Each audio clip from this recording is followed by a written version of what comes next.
Is my first year, started last year, so year and a half that I've been teaching in, we call it an ICT setting, which is an integrated co-teaching setting in the classroom. Good afternoon, thank you.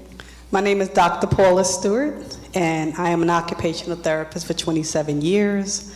I am co-owner of Occupational Therapy for Kids, right there in Cambridge Heights. I also teach at York College, so I teach students how to be occupational therapists.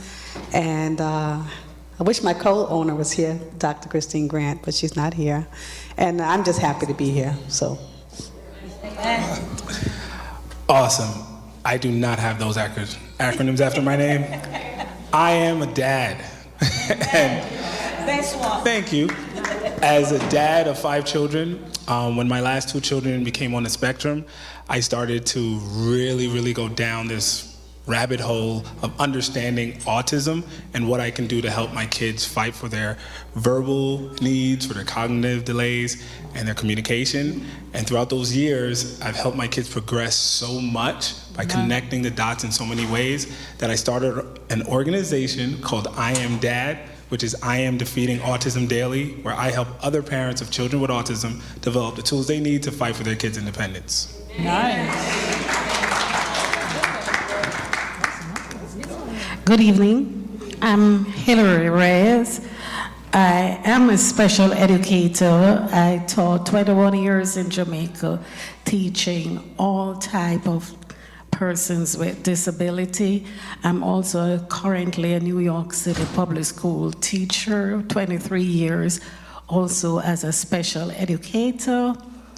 And the best thing to know about me is that I was blessed to be the parent of a child with Down syndrome.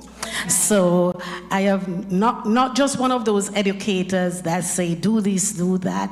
I've been blessed to walk a mile in the shoe of parents that have children with disabilities. I'm also an ABA specialist also, so I work with the babies also. All right. Hi everyone, I'm Abigail. I have spent the past 8 years in education, the first 7 in the ICT setting, teaching elementary school, kindergarten, 2nd grade.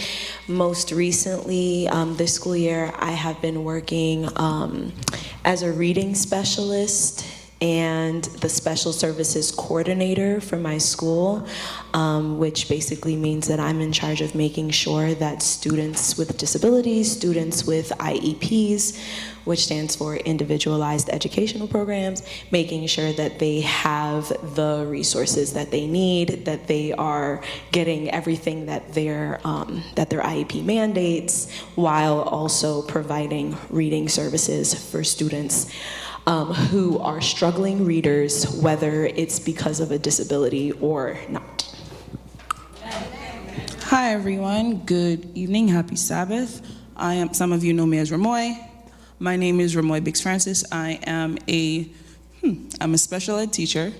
I am also a BIS provider as well as a parent trainer, and I'm also an ABA therapist. I work with families, providing training for families for children with disabilities, and I also provide therapies for children with disabilities from age 2 to about 13.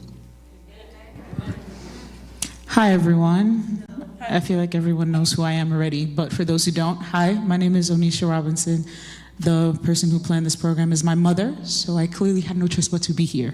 I am also an ABA therapist. I've been working with children with special needs for quite some time. I also am a community support professional or direct support professional, which I worked for AHRC, which deals with adults with disabilities. So I have experience with adults and now with children.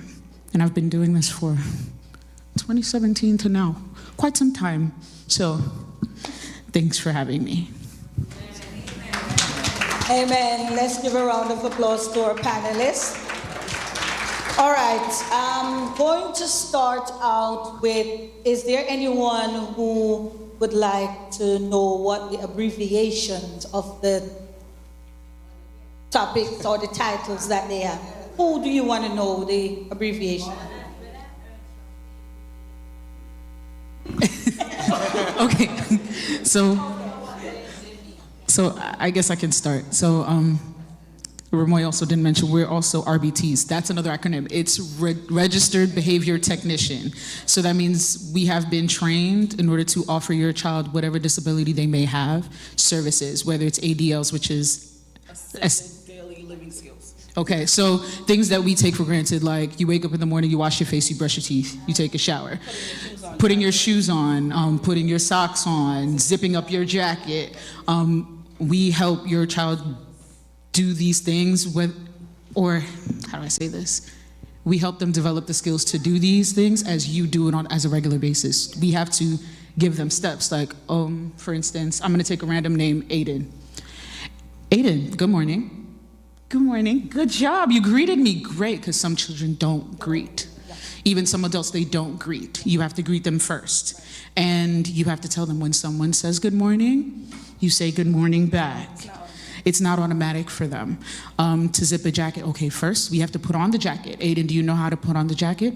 I put my hands in, good, so we're gonna do one at a time. 1, 2, and you do that every time you see that. That's daily living activities, right?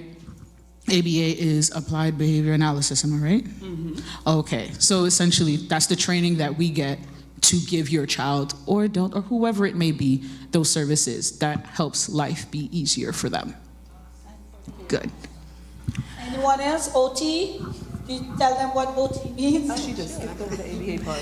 Okay, so occupational therapy is a healthcare profession which have many different specialties. So some of us may have heard of a parent or a family member getting OT in a hospital or a nursing home. That's because we do have so many specialties, just like a doctor. And my specialty is working with children, pediatrics. And we work with children who have autism, ADHD. They have difficulty performing what we call their occupations. And what a childhood occupation is play, is education, is social interaction. So there's a lot of different occupations that we help our children to be able to engage in. So for example, you know, we have some children that's on the spectrum and they may have difficulty with interacting with another person, connecting with another person, right? And our job is to help them make that connection. First with themselves, because if we don't have a connection with ourselves, then we can't have a connection with other people. So our first and foremost goal is to try to get that child connected with themselves. And we use many different strategies to do that. We also use a holistic approach as an OT. So we look at things like, what are the things that they're eating that may be affecting their ability to sit still and control their impulses? Do they have any possible food allergies that's feeding into ear infections and what we call seasonal allergies? And we sometimes don't put those pieces together to say that one may affect the other, but I'll give you an example. Sometimes we have children that may be allergic to dairy. Okay, so what's the big thing about that? Well, this child may have ear infections because of the dairy. So now, when we say that this child is not responding to their name, well, are they even hearing us? You know? And if they're not, we need to get them checked out and we need to deal with that. So we really pick the child apart. It's like I say, you know, every child is a puzzle, and we have to put the pieces together to get a whole child. So that's what we do as an OT.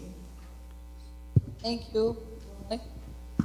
Onisha briefly touched on ABA, which is Applied Behavior Analysis.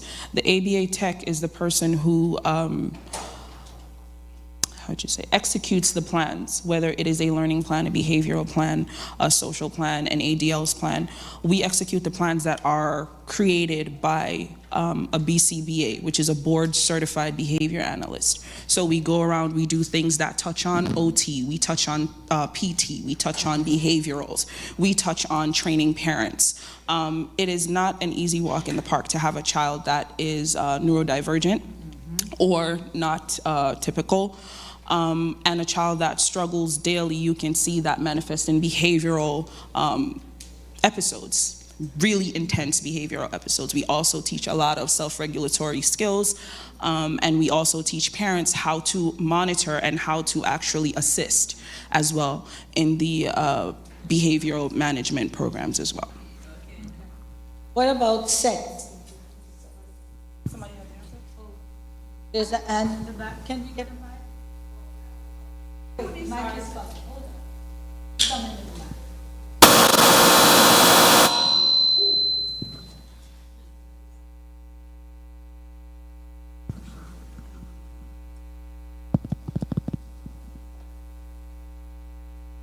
My question is to Dr. Denham and the OT. Who decides when a child falls into spectrum? On the spectrum, okay, so that's a great question. The question is, who decides when a child is on the spectrum? And I think that part of what's reflected up here is what happened in the United States in particular after the Americans with Disabilities Act, right? So the government sets out specific criteria that says that people who fall under, who are covered by the Americans with Disabilities Act have certain rights, and it's part of their civil rights as a human being living in the United States. I'm speaking specifically about the United States because that's the familiarity that I have in terms of specific laws. They may be applicable in other places, but focused here, I'm gonna use the United States. So as a psychologist, in this capacity would be part of a team that's doing the assessment. The best assessments I find are multidisciplinary because we're looking at the whole child, right? So to be able to establish where the child is relative to baselines that have been established in different fields in terms of how children develop. So let's just pick 100 children. A psychologist may say that for a child that's at this age, at this stage, typically the majority of those 100 children are able to do these specific tasks, right? And so when we're doing the assessment, we're using validated tools that were validated on those 100 children. That's just the number, nice round number I'm picking.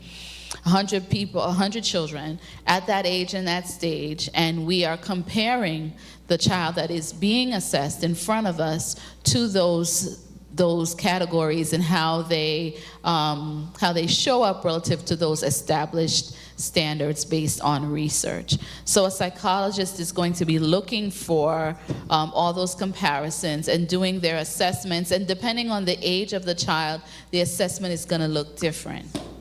Right, because you aren't able to assess a newborn, which, you know, even babies get tested right at birth with their APGAR scores.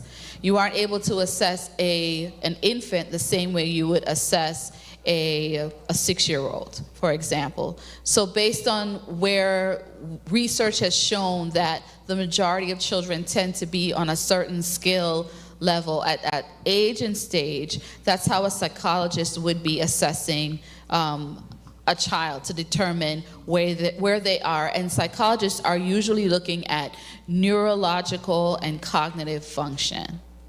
That's what a psychologist would be looking at. So those of us here who have different licenses and skills, we are specialists in specific areas, but then the best assessment brings all of that information together so that we can give a comprehensive developmental plan and assessment and give that feedback to the parent. And so that's usually the better way that I find for us to determine whether or not a child is on the spectrum. But you do have some people who will just take the child to the pediatrician and tell the pediatrician what's going on, and sometimes that can be the way that a diagnosis starts to emerge. But so there are several different ways, but the best way that I find is a comprehensive assessment that brings a lot of these specialists in to make sure that we understand the full picture of the child based on the different specialties. Let me piggyback off what she just said. So I'm a general ed teacher. Also, sometimes within the classroom, we observe certain things. So even before they get to the psychologist, some parents may observe certain things, and they might have a conversation with their doctor, and then they can start the procedure there. We as teachers, we also make certain observations. Sometimes I have had conversation with parents, sharing, what it is that I have observed. Sometimes we have something in our school that we call a GLT. It's a grade team meetings that we have, maybe at least, right now we're having it twice a month. And as a group, the teachers who teach that particular student, if all of us are sharing those same observances, then it might lead to us, one of us might take the initiative and then go either to the supervisor, the assistant principal who's supervising the special education team, or I will speak directly to the coordinator of the special education team and say, okay, this is the situation that I'm observing with this particular student. Then they could take the initiative and then probably reach out to the parent, have a conversation, and then if the parent agrees, the parent can initiate the process by starting to write a letter, and then the psychologist now will come into play and so forth. So it's not as if students are particularly targeted, but also as Dr. Will said, is you're looking at, you're making that comparison of where students should be, compared, on average, and if that student is not at that level, then we consider that there may be something that we should look into. I want to just add, very importantly, early intervention is key. That's usually 0 to 3, where they get stimulation before they go into school. But as a parent, before the child is even diagnosed or evaluated, some of the things you look out for, like my daughter has Down syndrome. From birth, you can see that. However, the most challenging disability I find to identify are the ones with autism or on the spectrum. Some of the things as a parent you can look for is between 0 to 2 years old, when the child is not saying anything. There's a certain amount of words that you're supposed to have in your vocabulary by the time you reach 2. And if you see even a delay in babbling, and at 2 years old, a child is not saying any word, mama, dada, that's a red flag. The child is not playing, so there is no social skills. That's another red flag. If the child is attached to just one toy and just hold on to that one toy and is not playing with multiple toys or playing with them functionally, that's another red flag. Say, for example, the child has this red car and that's the only thing the child will play with, and the child may just go by themselves in a corner, even if they go to the park or a party and the child does not socialize. That's a red flag.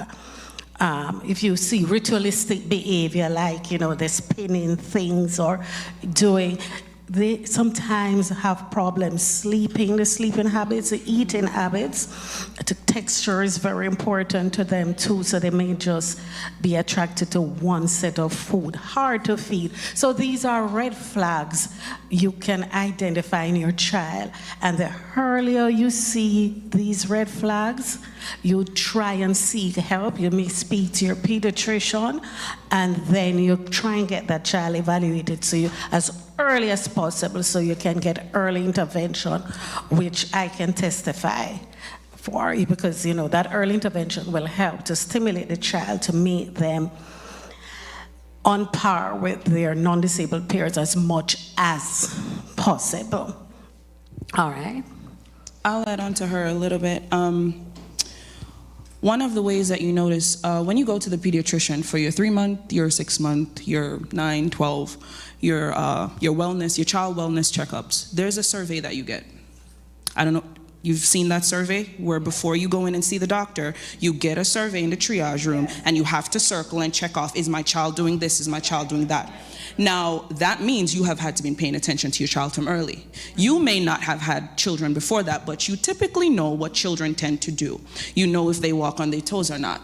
If your child is a toe walker, yes. If your child has to touch every bump on the wall, right? If your child hides underneath the table during lunchtime. If your child constantly covers their ears, you have sound sensitivities, light sensitivities, textures.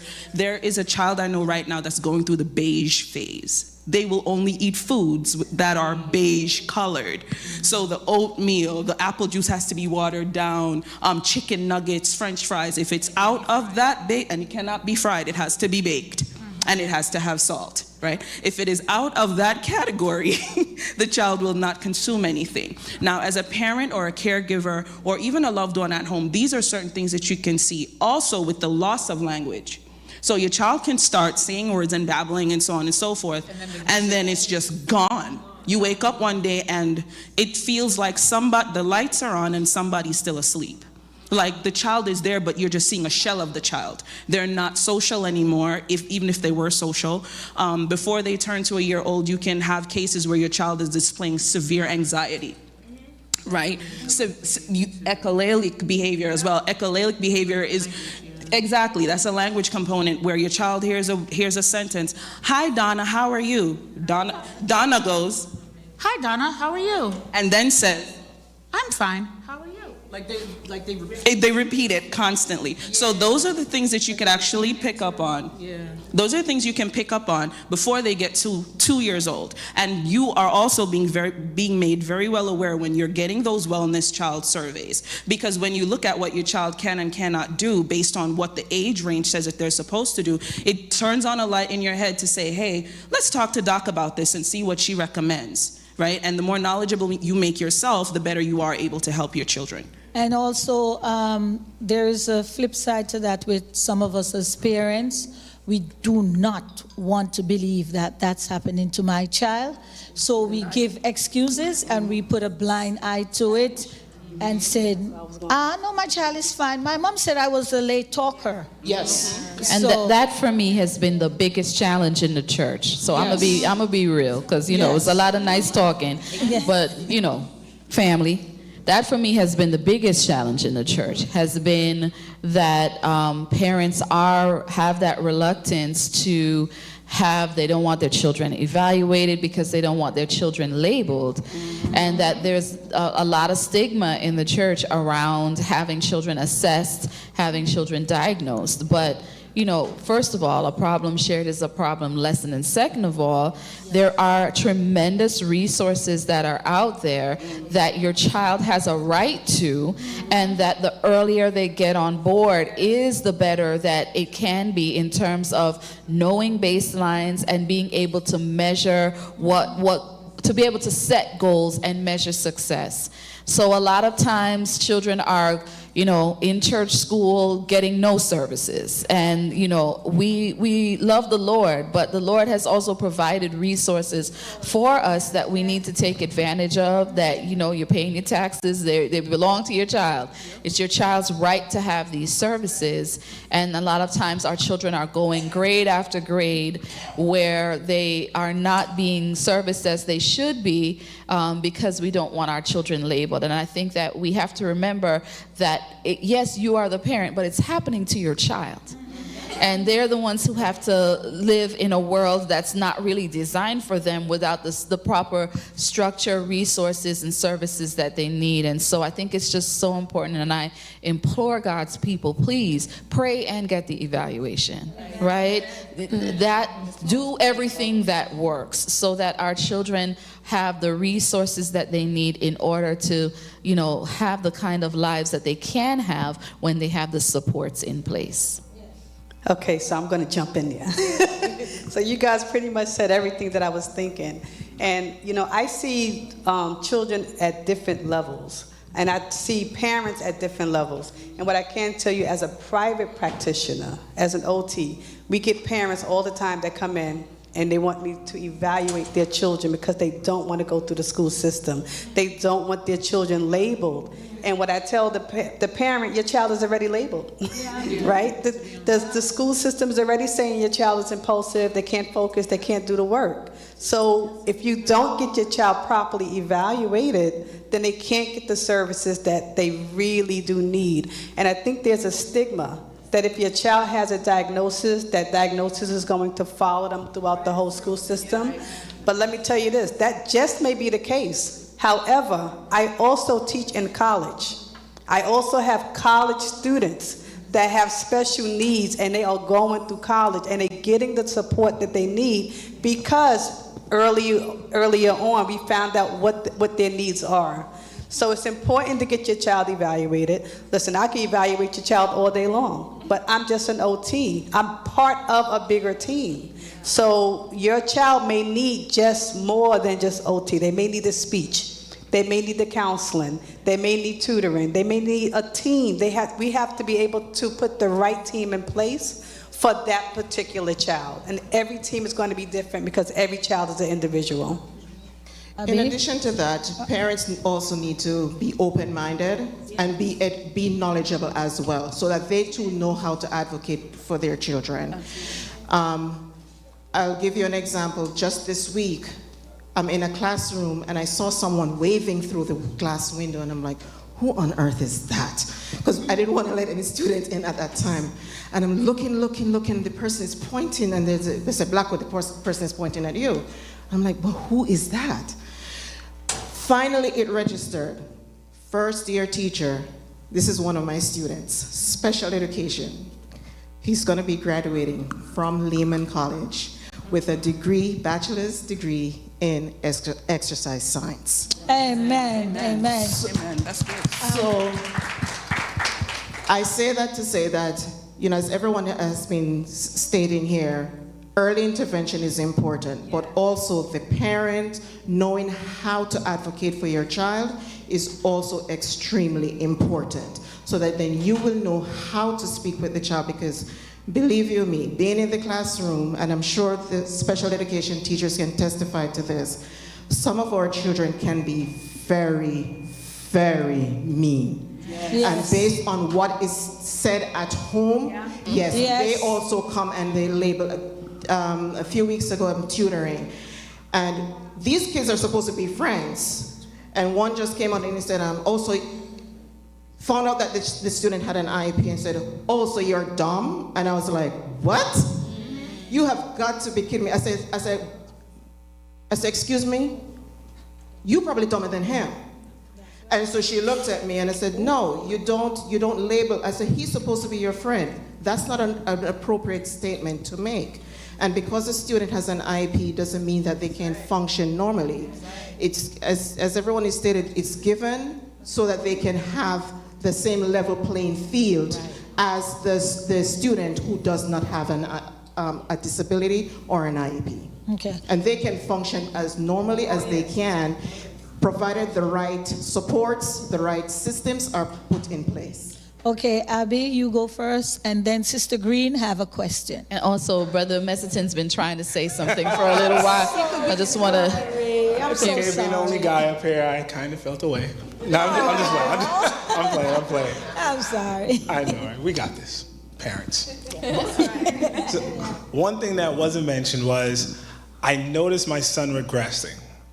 And I went to my doctor, and my doctor didn't believe me. Right. So now I challenged my doctor, and then we're going back and forth. He's telling me it's nothing, just come back in some months. When people don't believe what I see, I was taking certain stuff, and I'm going on YouTube. I'm like, my son stopped looking at me.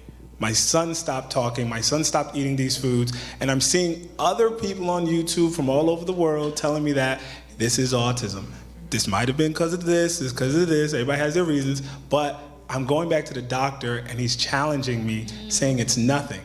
So I didn't get the diagnosis. I couldn't get the early intervention. I actually had to switch doctors because he wouldn't see me for a physical to send my kids to school. And then finding a doctor after losing trust in doctors, losing trust in people that were just trying to like negate any other possibility that my son could not be growing, I had to go through all these other strategies. Unfortunately, I had to leave my community that looked like me. I wasn't granted with these lovely panelists. So everyone that looked like me was fighting me, and now I had to take my kids to Bayside. I had to go to Garden City. I had to go to New Hyde Park because other cultures were open to helping me more than my own culture. And it sucked. But then on the CDC website, I Googled it, the average white child is diagnosed and treated at 1 year old, and the average black child is diagnosed and treated at 4 and 5 years old. So we missed out on early intervention. Now it's bad habits and autism and all these delays. And then when us parents don't know, we're abusing our kids unintentionally, all these different ways. And we could have gotten the help, but doctor just told us no. So what I always tell parents is you have to now find these amazing people by yourself. Yes. I had to switch insurances several times so my son can get OT and I could get that voucher. And I had to get the doctor that would agree to refer me. And then I had to get a neurologist, I had to go through EEGs, MRIs. I had to go through a lot of tests to, just like you stated, to put all these things together because I knew that Social Security didn't believe me and I couldn't get these benefits. So my voice was a good voice, but it wasn't an acronym voice. So once I teamed up with what my insurance will cover, what I will pay out of pocket, and get all these other voices to now speak and say, hey, we see what the parent sees. Then years later, it took me, I was able to get my son the diagnosis and then throw him into early intervention, which helped him so much, and my other son. And it was just like, I had all those fears as a parent. I didn't want the label, I didn't want these things.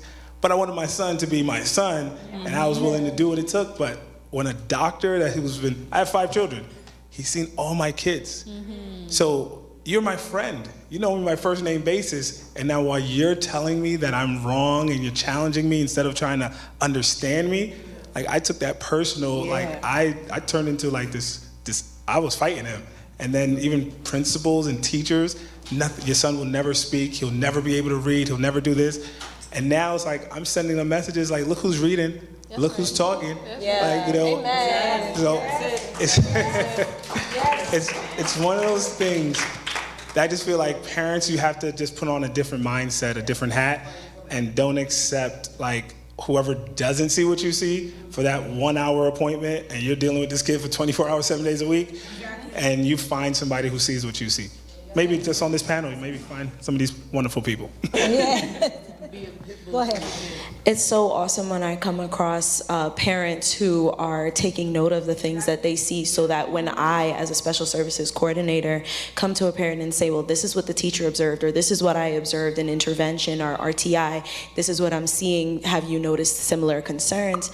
I would say that I have had quite a few conversations in the past few months where I'm expressing these concerns to families and they're just completely shutting it down and saying, no, not my child, or I have another child who has autism and this child doesn't present like that child, and so therefore it's not autism, or whatever the disability may be.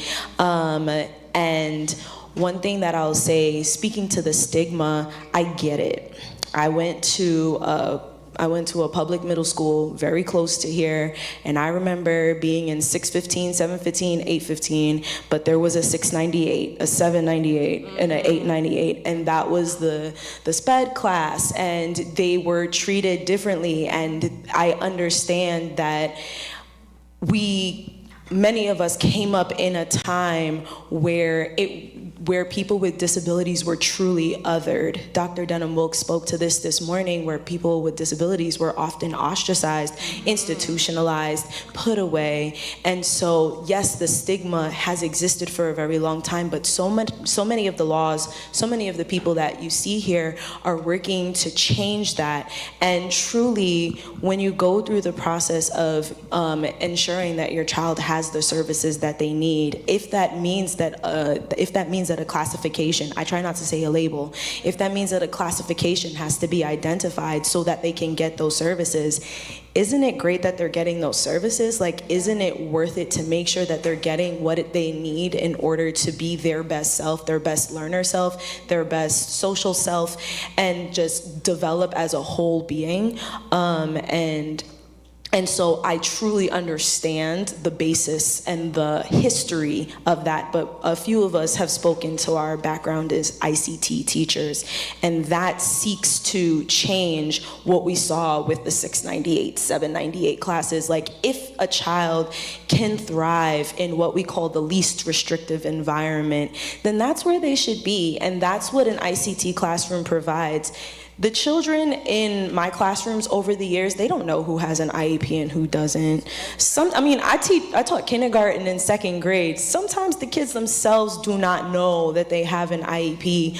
But what they do know is that, every Tuesday and Thursday, they go with Dr. So-and-so during enrichment, and then they just come back and they join their class. And so as long as they're getting the services that they need, that's what matters the most. And that is the way that we can actually make sure that they're thriving in environments with their typically developing peers, and ensure that they're set up for lifetime success. Okay, thank you. Sister Green?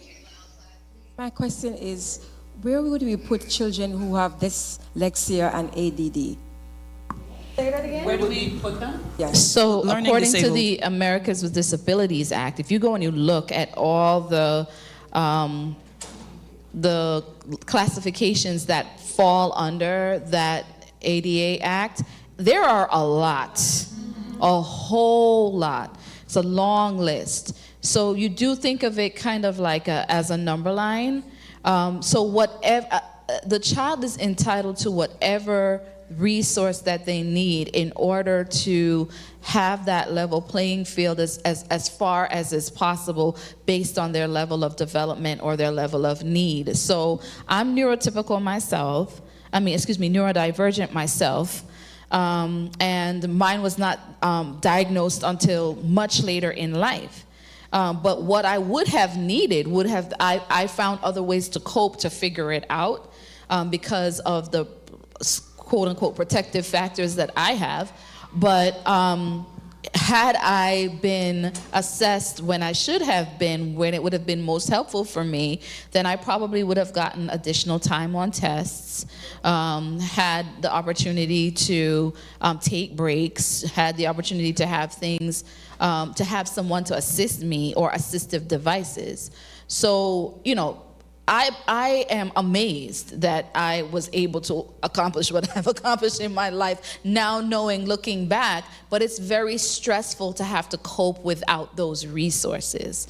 And so that's another reason why it's so important that anyone who is eligible for these resources and needs them to whatever degree, sometimes you only need one thing or someone else might need 10 things.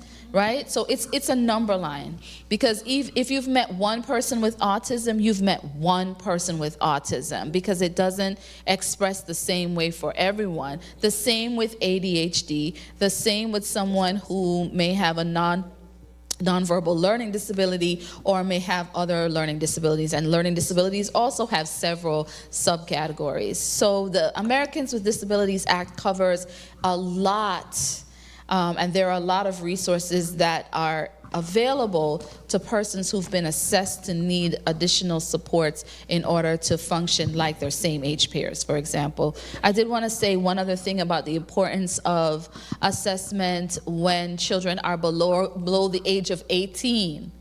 Because there are many more options available when children are diagnosed before they reach the age of 18, which is this kind of like arbitrary line that we've dropped as a nation in terms of who's an adult and who's not, so that they are able to receive those services, because as quote unquote adults, right, and they're gonna grow up by God's grace, as adults, it's harder when the assessment is not on board before they reached the age of 18. So it's really, really important for parents or, you know, people who love these children who can support the parents to really seek the help that they need when they're below the age of 18. It really helps to get the services on board then. Yes, she's right. And let me add something to this. For us who are living in New York City, we have more free services for our children. You go to the other states, you don't get half of what you get in New York City. And it's free. You can get most of these services for free if you know what to do. We have resources that we will be giving to you also. I'm going to take Sister Blair, and after Sister Blair, we had some questions that came in online. We have given them to the children. So I'm going to call on the children to read the questions that was given to them, but I'm going to take Sister Blair first. Go ahead. Yeah, I don't know if you answered that just now. What outreach program exists for individuals with disability in the wider community? Say that again? Yes, please. Say it again. Say it again. What outreach program exists for individuals with disability in the wider community? Are you talking about programs that could be found at your local YMCA?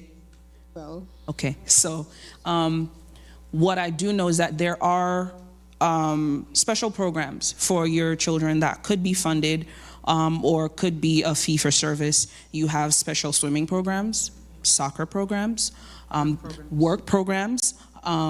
You have the YMCA that runs different groups and different services on different days. Your library, depending on where your library is, the time of the day, they'll have story time, they'll have social time, different ages as well. What happened? Museum access, like you get discounted stuff from museum access, you get discounts on music lessons. So if you wanted to get your child into things like that, those are like the broader community things. Some schools as well, Sister Lyons, thank you. You got more, Sister Blair? And they have summer programs too. You can find different age levels. Yes, you can. You can, because the individuals range from birth until 25 years old and sometimes 21. Okay. Right? To piggyback off of what Ramoy is saying, so I'm one of the people up here that deal with the adults when they get over 18. And now the programs, because a lot of the times in these states and everything is geared from when they get diagnosed to 18 or to 21, and then after that, it's a different ballgame of what services can be offered. So, like I said before, I worked for AHRC, which is a center, well, I guess you can say, that deals with adults that have, they start from children and they go up into adults, but I worked with the adults. And there are a lot of programs, YMCA, JCC, which is another thing like the YMCA, where they have a lot of programs. There's even programs that deal with music and memory for people who have memory issues, because that's also disability in that aspect, where it's called Music and Memory. I helped start that program in AHRC. There's so many other programs. The library also does, because so I don't know if you've met someone with a learning disability or disability on a whole, they gravitate to music, they gravitate to art, the creatives, or then you have the other ones like me, because I'm neurodivergent. We gravitate to the science and the logic and things like that. We all gravitate to different things, right? There's always a program at the library. I used to take my caseload, my clients to the library Tuesdays and Thursdays, and we would spend from 9 a.m. till 4 p.m. where my supervisor's like, are you gonna bring them back? They need to go home. So there's so many other programs. Whoever needs them, I still have contacts at AHRC who will be more than happy to help, once again, from young, 18, and above. My light bulb came on for you, Sister Blair. There's also state level support for families as well. You have OPWDD, which is offices for personnel. Offices for persons with developmental disabilities. There you go, and they have CDPAP. Doc, you know what that one is? What did you say, sorry? CDPAP.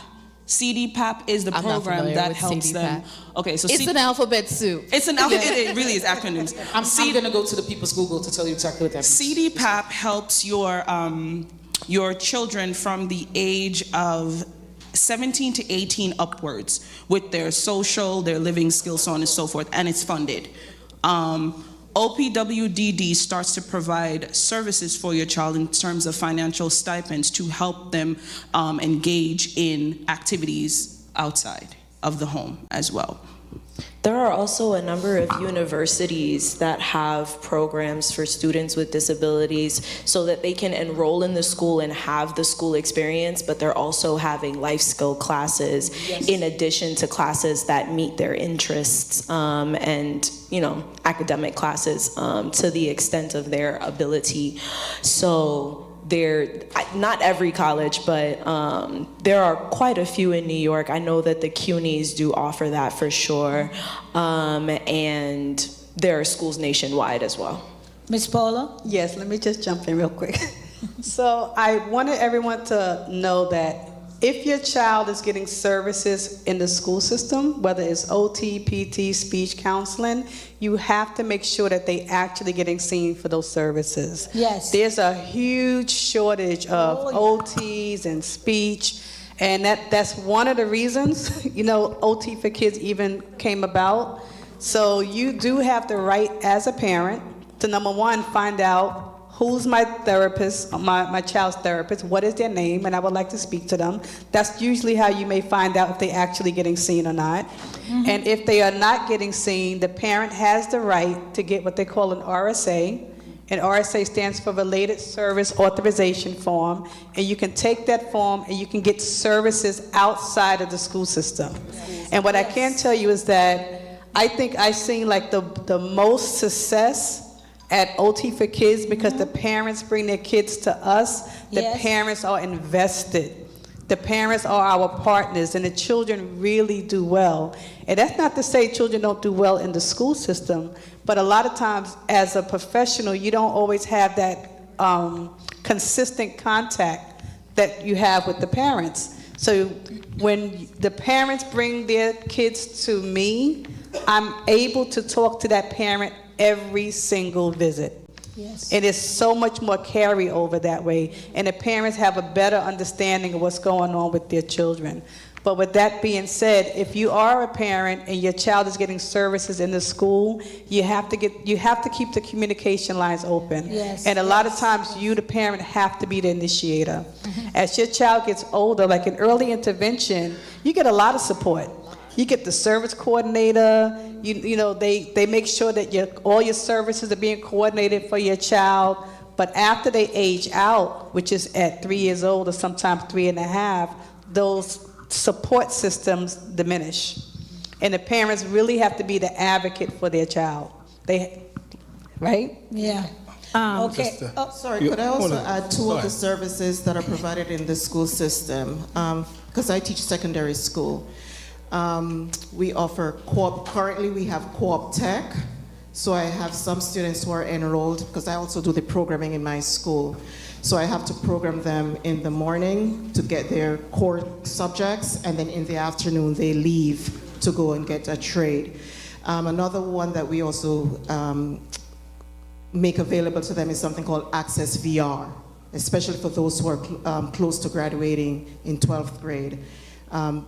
Again, that's also something that provides an avenue for them to also get a trade when they graduate from high school. Okay. Awesome. Did anybody write all of these down?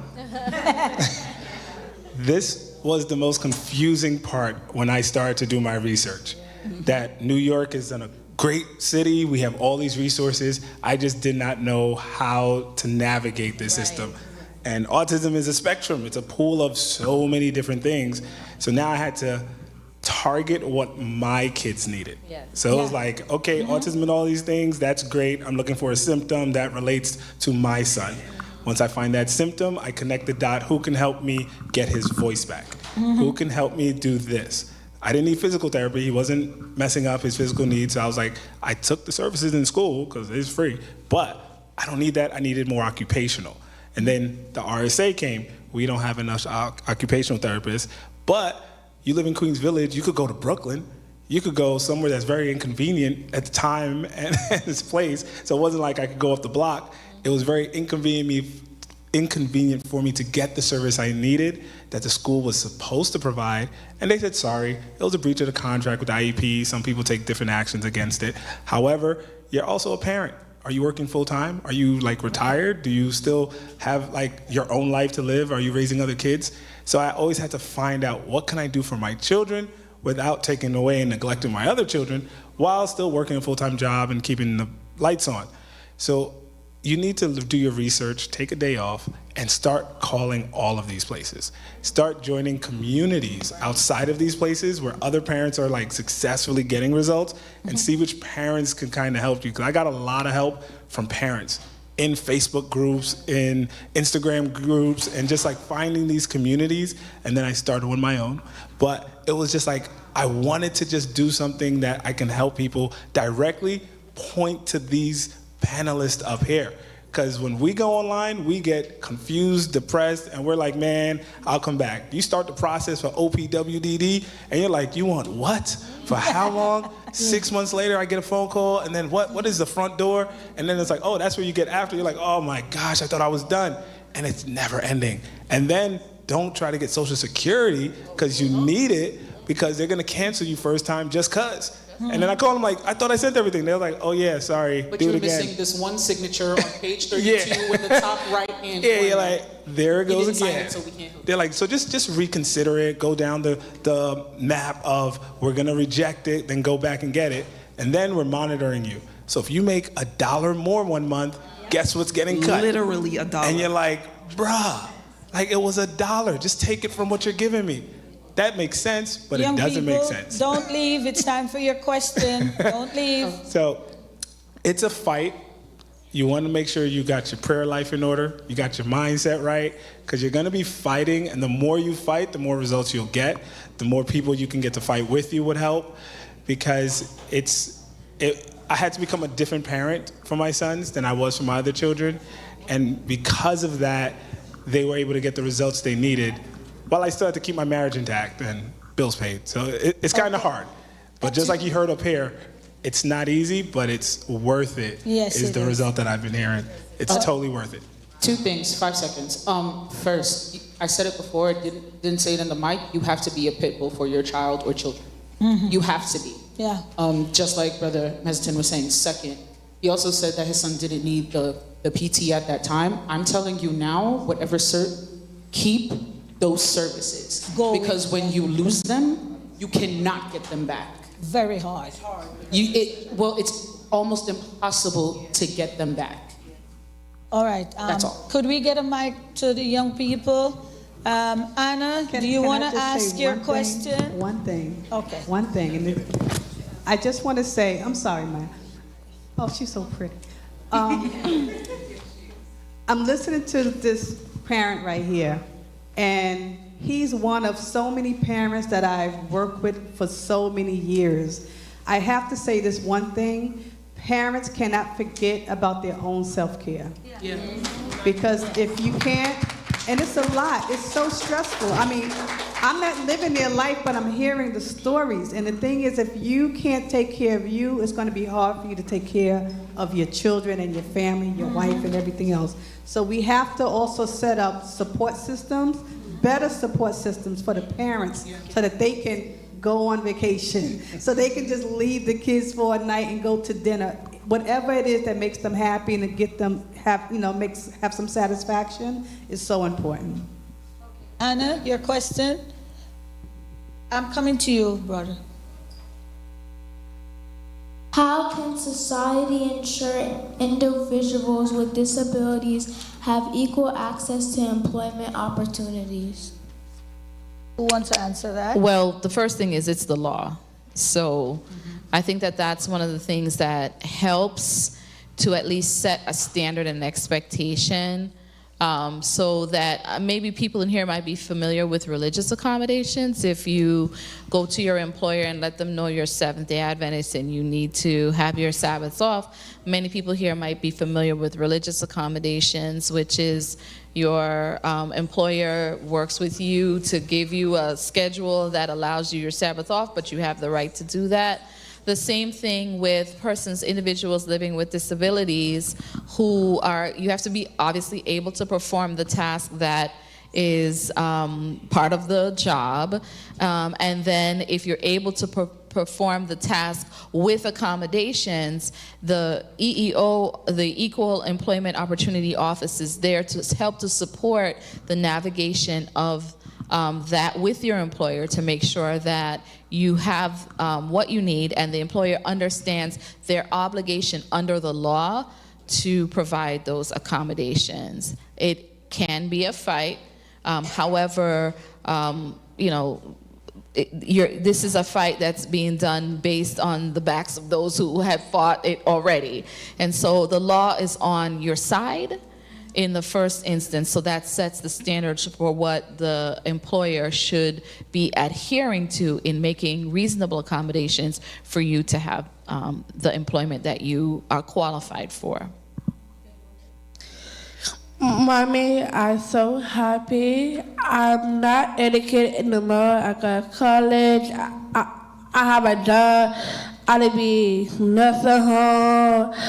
I'll be go to gym and taking the lunch. So I was gonna trip to Berlin, Target, and I done many jobs. I like mommy. Thank you. That's very good. See, she appreciates all that her mom is doing for her. All right. Indira, you want to ask your question? Oh, sorry, Indira. Who's going to go? How can communities promote disability awareness and inclusion? Say it a little slower. They didn't hear you.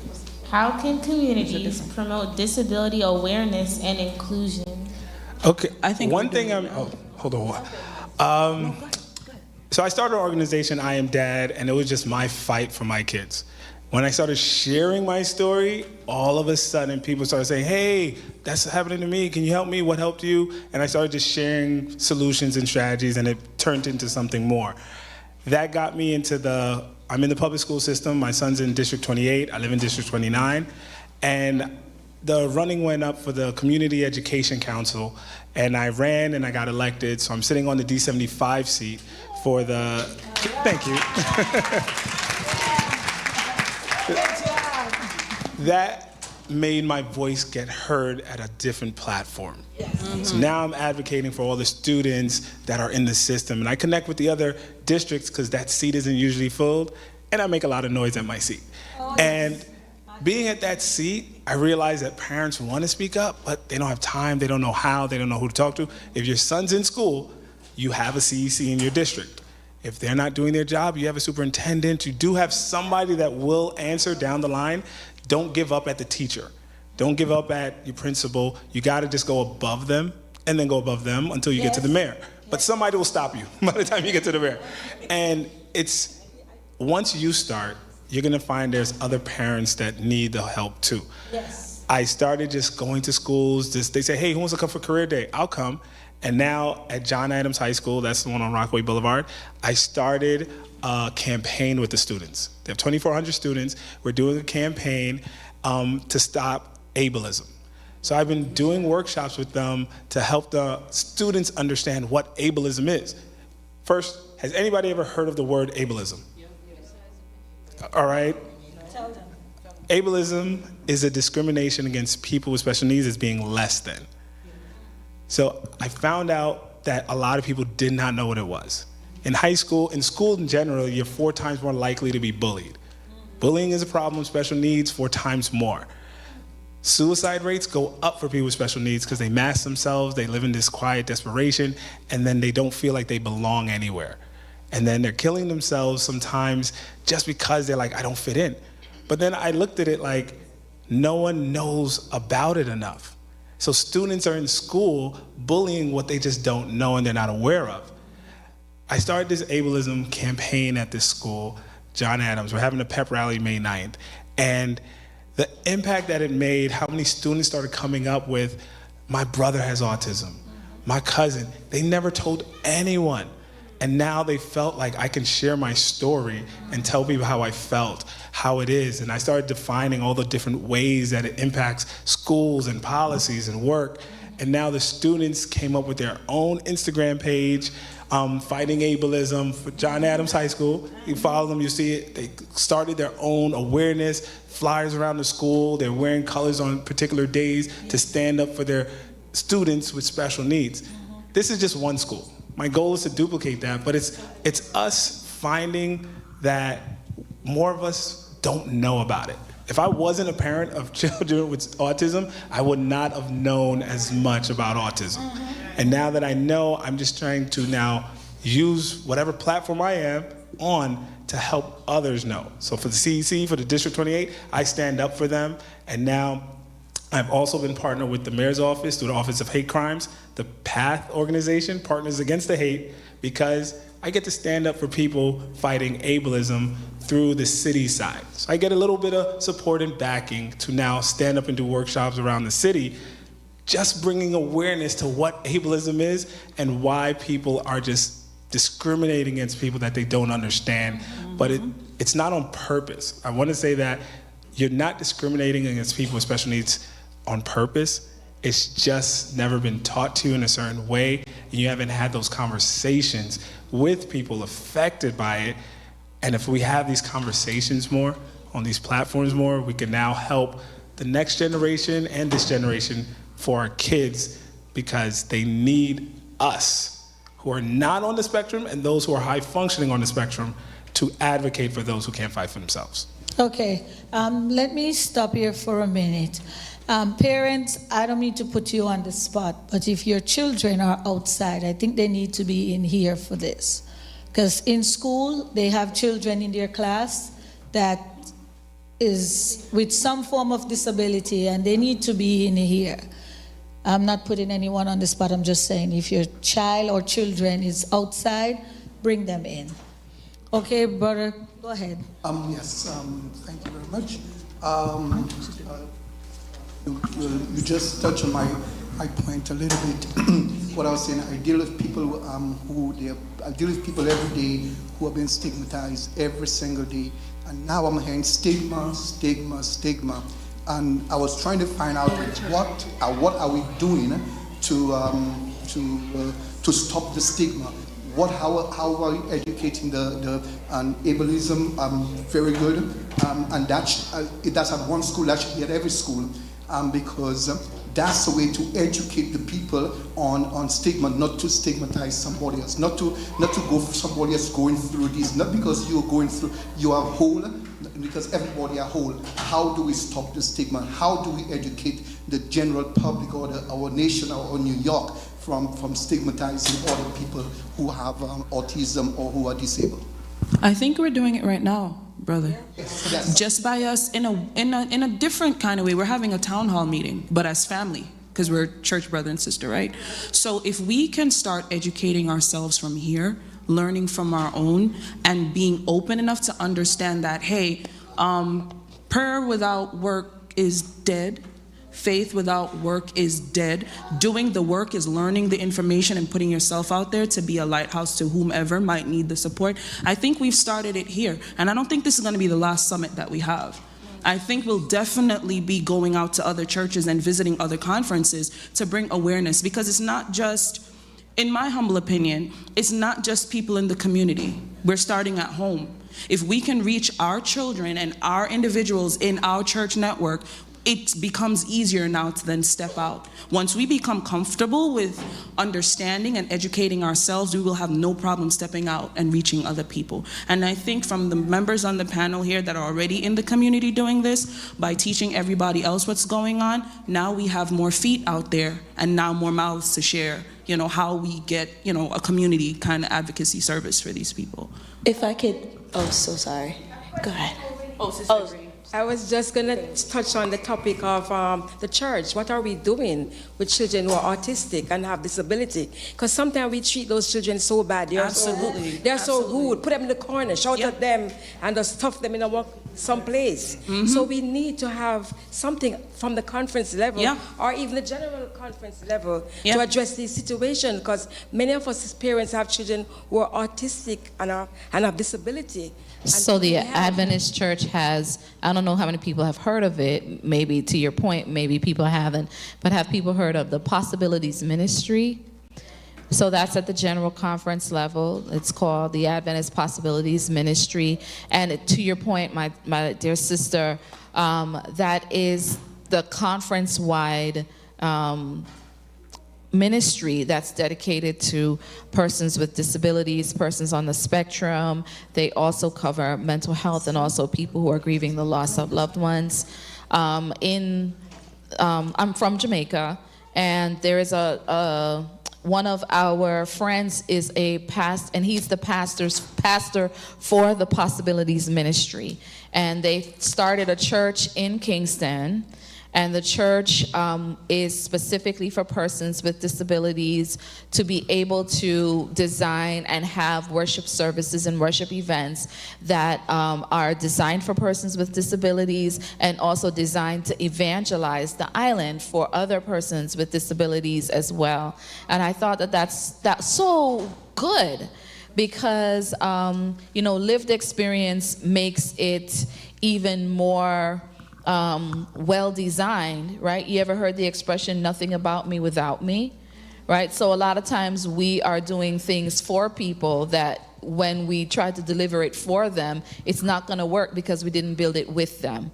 So I think it's very important for us, even as we're talking about what can we do as a church, to make sure that the voices of persons who are living with disabilities, who are living with quote-unquote special needs, who are on the spectrum, that they are deeply involved in whatever we plan to do. Because if you design it and it isn't designed in a way that could be received by the intended audience, then we would have wasted our time. And so I think it's important for us as a church to make sure that we are advocating in our educational settings, in our church services. We talked this morning about how do we design worship services so that people don't have to be home, that the caregiver can come to church, that the children can be here in an environment that is designed with them and can make the act of worship that we are all designed to do, make it so that it is inclusive and built in a way that really, helps to build a kingdom. I loved your question as well, because there is so much that can be done to stop stigma, and I agree that what we're doing today is a big part of that. But we must do it with the voices of the persons who have this lived experience, because I think that if we build it any other way, then that is an act of ableism, by saying that we're limiting the people who have this specific lived experience because we don't see the value in their contributions. So whatever we build has to be built with the people who are living this experience every single day. Go ahead, Ms. Paula. Can I just add, I think it is so important that Andrea made a point that the children should be in here, because we are their examples. And not only are we their examples as the parents who's trying to give as much support as possible to our children that have these disabilities, it's important that our young children know and see that there are role models up here that they could look to and say, I can also grow up and be able to help those members in my community that may have these disabilities. I can tell you this much, when I was less than high school, I knew nothing about children who had disabilities. They may have been around me, but I wasn't aware, and a lot of our children are not aware, but they also need to know that there are professions and occupations that they can drive in and motivate them to want to go to school in order to help out their community in that way. Okay, Anisha, you were saying?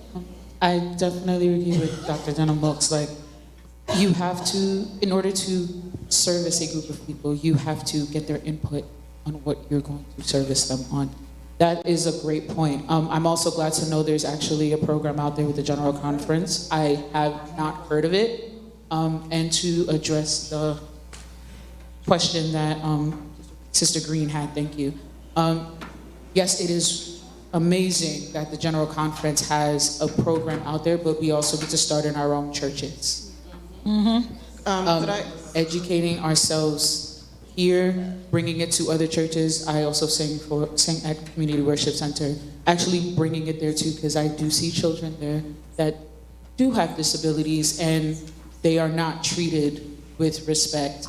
I don't like it. I try to intervene when I can with respect. So I do believe, although the General Conference may have something, there are a lot of people that haven't heard of it. I'm one of those people. So if we can educate ourselves within our churches, then bring it to our conferences, and then keep going, matching with other conferences in order to get there. We can't just always work from top down. Sometimes we have to work from bottom up. Can I just speak to working from the bottom up Yes, just for go a second? ahead, go ahead. So, stigma and isms, all the isms, they're learned. And they're taught to us either by our peers or by our parents or family members from a very young age. And why do I say that?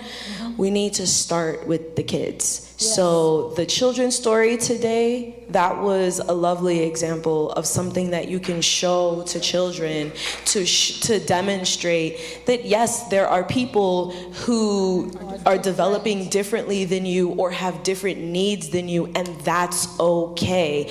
Everybody is different. You're different in some ways based off of your interests or whatever, and they're different in whatever XYZ way, and if they choose to disclose that to you, if whatever that difference is, it's okay. Yes. We are all human beings, and that is something that if you teach that to a child from young, they will be more impervious to the isms, specifically ableism in this case, that they may be hearing or receiving from the greater community, and that is how we truly spark that change. That's right. Sister Spence. Sorry, let me add to that. When my son was at Northeastern Academy, I was very actively involved in the school. I asked, because I work in the public school system, so I asked, because I'm aware of the lack of the right special education supports in our church schools. And so I did ask the principal then, what were the systems he had in place? For example, if a student came in with an IEP, what was done. And he had a collaboration with a retired professor. I think she was from NYU. And so she would bring in students who were in the program that would come in and offer, for example, sets to the students, and so forth. She tried to teach the teachers how to read the students' IEP so that they could make sure that they're given the right, they're providing the right differentiation within the classrooms, and to support the students as best as they possibly could.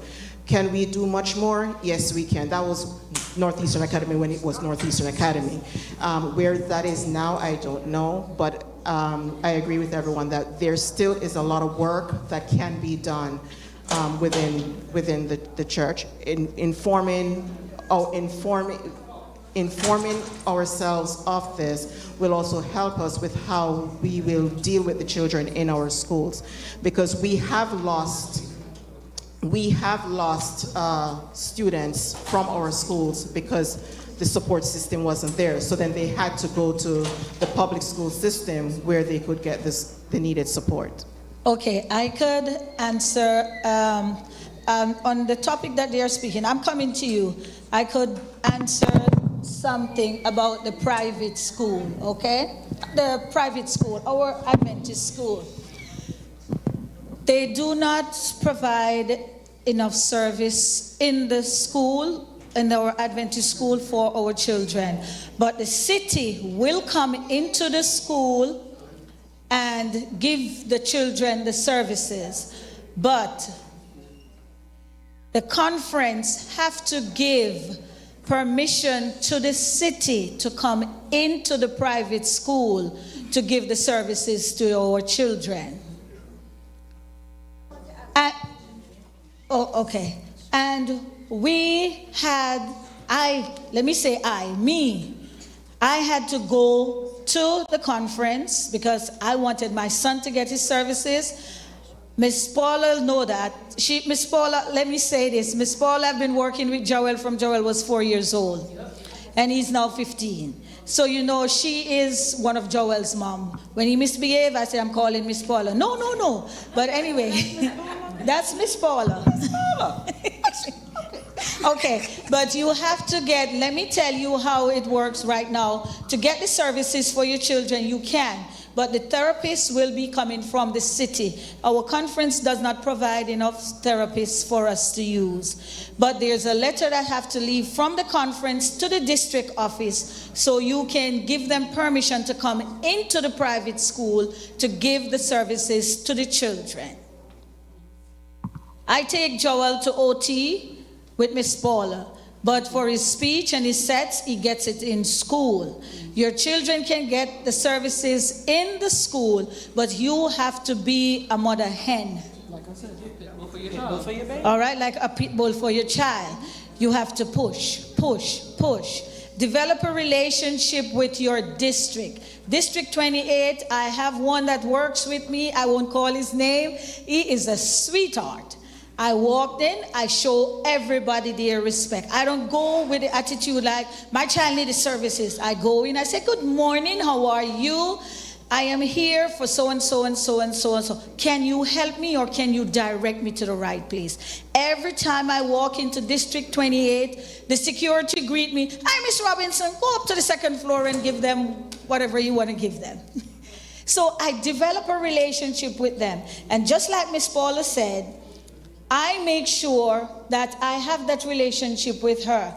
And if there's something that I don't know, Miss Paula, how can I do so and so? When will Joel grow out of your service? What do I do next? Oh, so you ask question. There is no question that is too dumb for me to ask. I ask just about any and everything. And they tell me, do so and so. Miss Paula will say, okay, let me call, I'm not saying the name, that person and see what can be done. So we who have children in the Seventh-day Adventist Church, we can get services. It's free from the city, but you have to be on the conference. Go there. I've been there to the conference. I pick up the letter and I take it to the district office myself. Why? Because I wanted my son to get his services.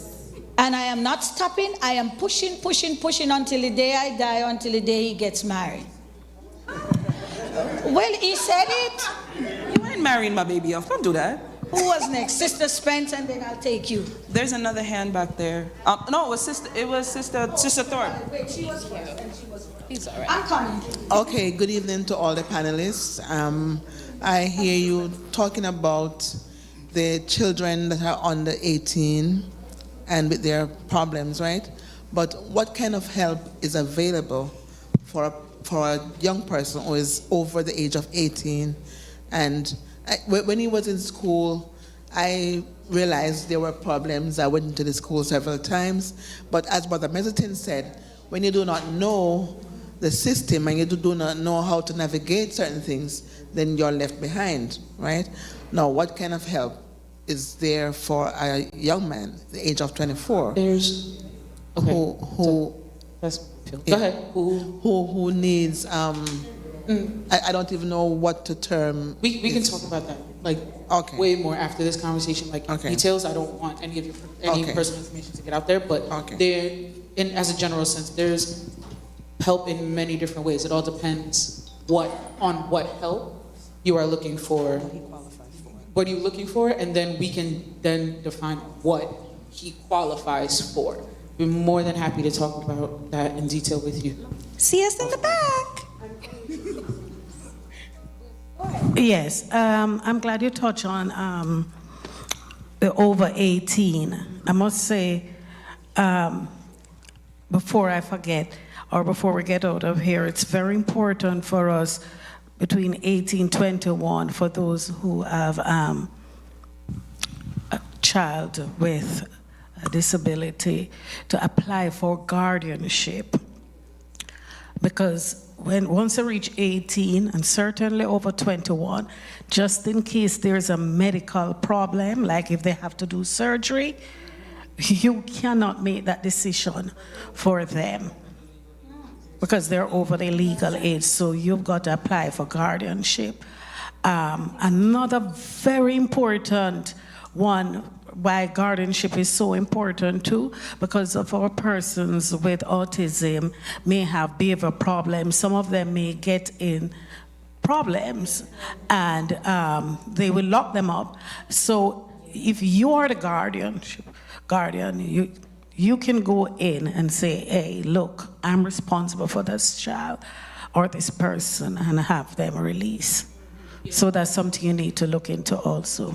I do want to touch on, thank you so much for bringing out that point, especially on the medical legal side, because that's the thing I think that people don't realize a lot of times about healthcare, is that healthcare has a lot of laws associated with it as well. You know, parents want to refer their adult children to me, for example, in practice, and I tell them that they can't. It's not like bringing your child to the pediatrician when they're, under the age of majority, that there are certain things that you can no longer do as their parent. And I think it's very frustrating for parents whose children are involved with medical services and the medical staff cannot disclose certain things to you. And you know that although the child is technically, legally an adult, they still rely heavily on you to navigate life. And so I think it's really important for us to understand.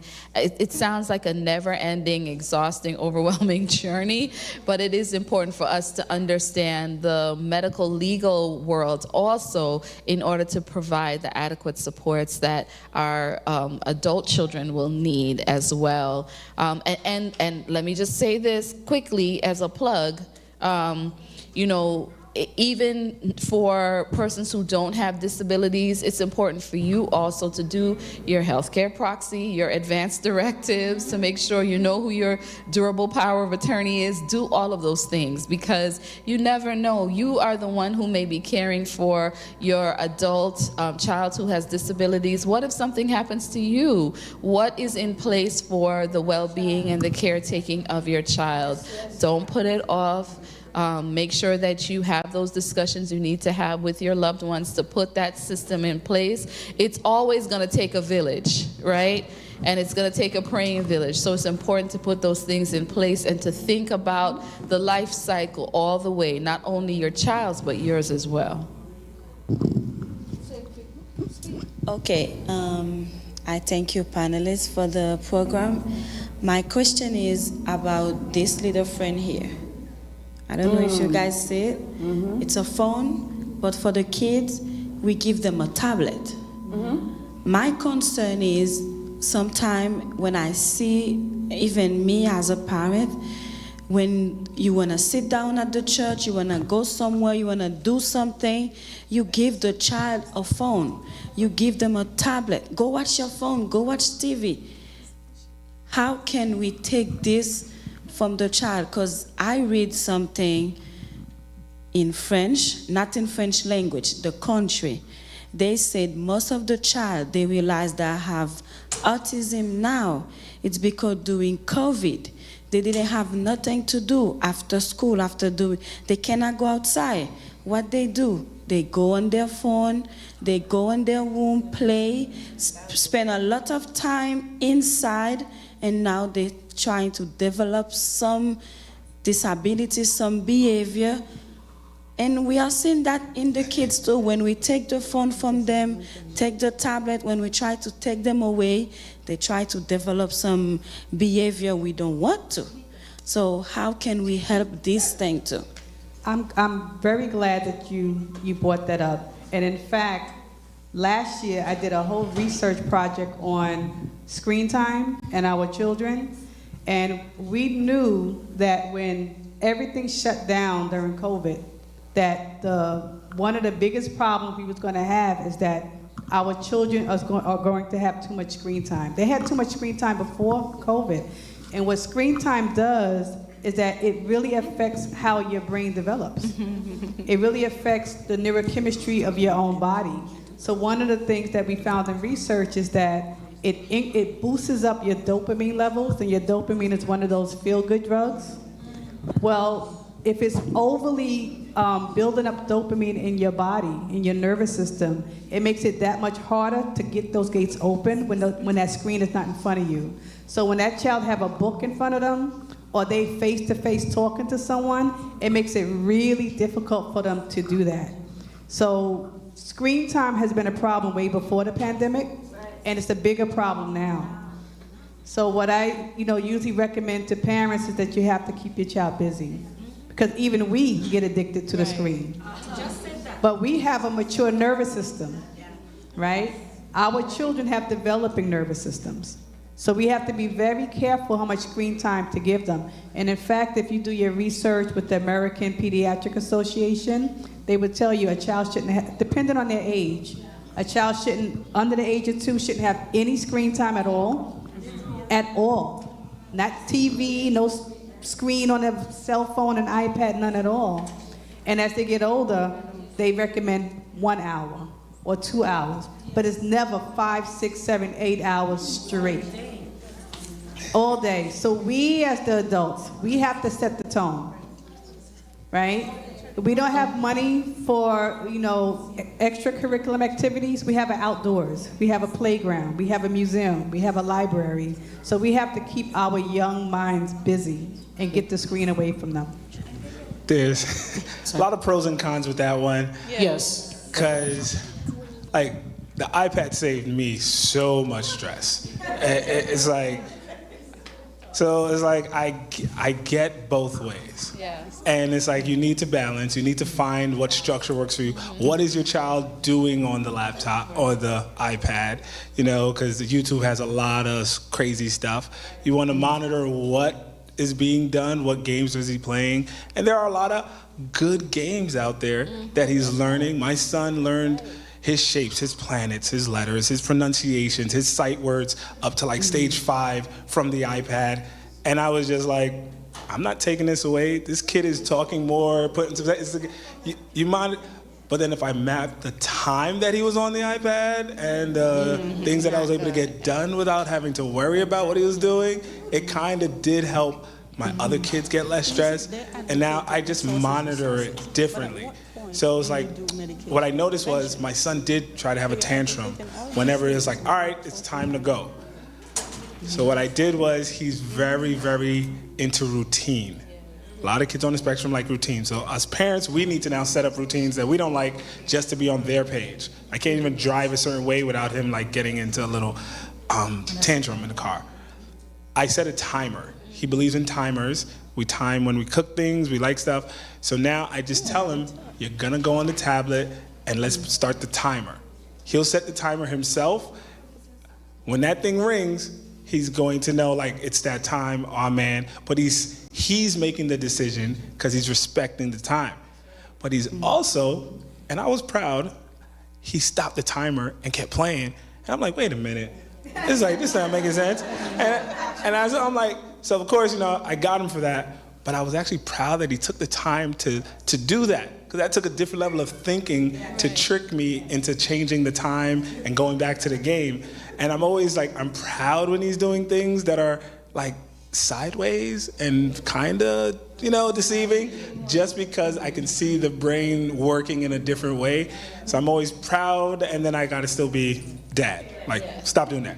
But it's so the iPad, so I see a lot of people with different stuff. When we go outside, as a parent of children with autism, when I never trusted my 5th son. My 5th son, I still trust him less than my 4th son. And it's just, when we go outside, I have brought those comfortable handcuffs. Before I had those 2 children, I was like, why would a parent put a leash on their kids? Why would a parent do that? And then when I see this kid just want to run away from me just for no reason to play tag, I'm like, oh no, I'm just never gonna let go of your hand, or you're just gonna be attached to me. So now it makes sense on this side, because I don't trust him that much. That's Quinn. Quintus, he's cool. But now, because of that, when we go out and I see that he's not liking this environment, I'll get him his headphones. You can now watch planets, you can watch your thing, because I want you to be here, but I see that you already got 30 minutes of this and you're not trying to sit down for the rest of these 2 hours. So the one thing that I always remind myself, my child is different, not less. Yes. So because he's different, he's gonna learn differently. He's gonna have empathy differently. He's gonna do things differently. So I can't be just holding him to the standard of what I would hold my other children that are not on the spectrum, because he's different. So I'm still working on understanding autism and the routines and bad behavior and how they come close sometimes. However, I remind myself, because he's different, what could I do differently as a parent? What could I do differently for him to still let him learn and become independent? Okay, thank you. Question? Let me add from the teacher perspective. Okay. So I hate using, and hate is a strong word, but yes, I hate using the electronic devices in my classroom. However, for those teachers who do use it, I've done it once, and it's only because I was testing. We have certain programs. So for example, in New York City DOE schools, we use Go Guardian. And I'm telling you, it is effective, except for the times when those students know how to get around the Wi-Fi, and so then I can detect them. But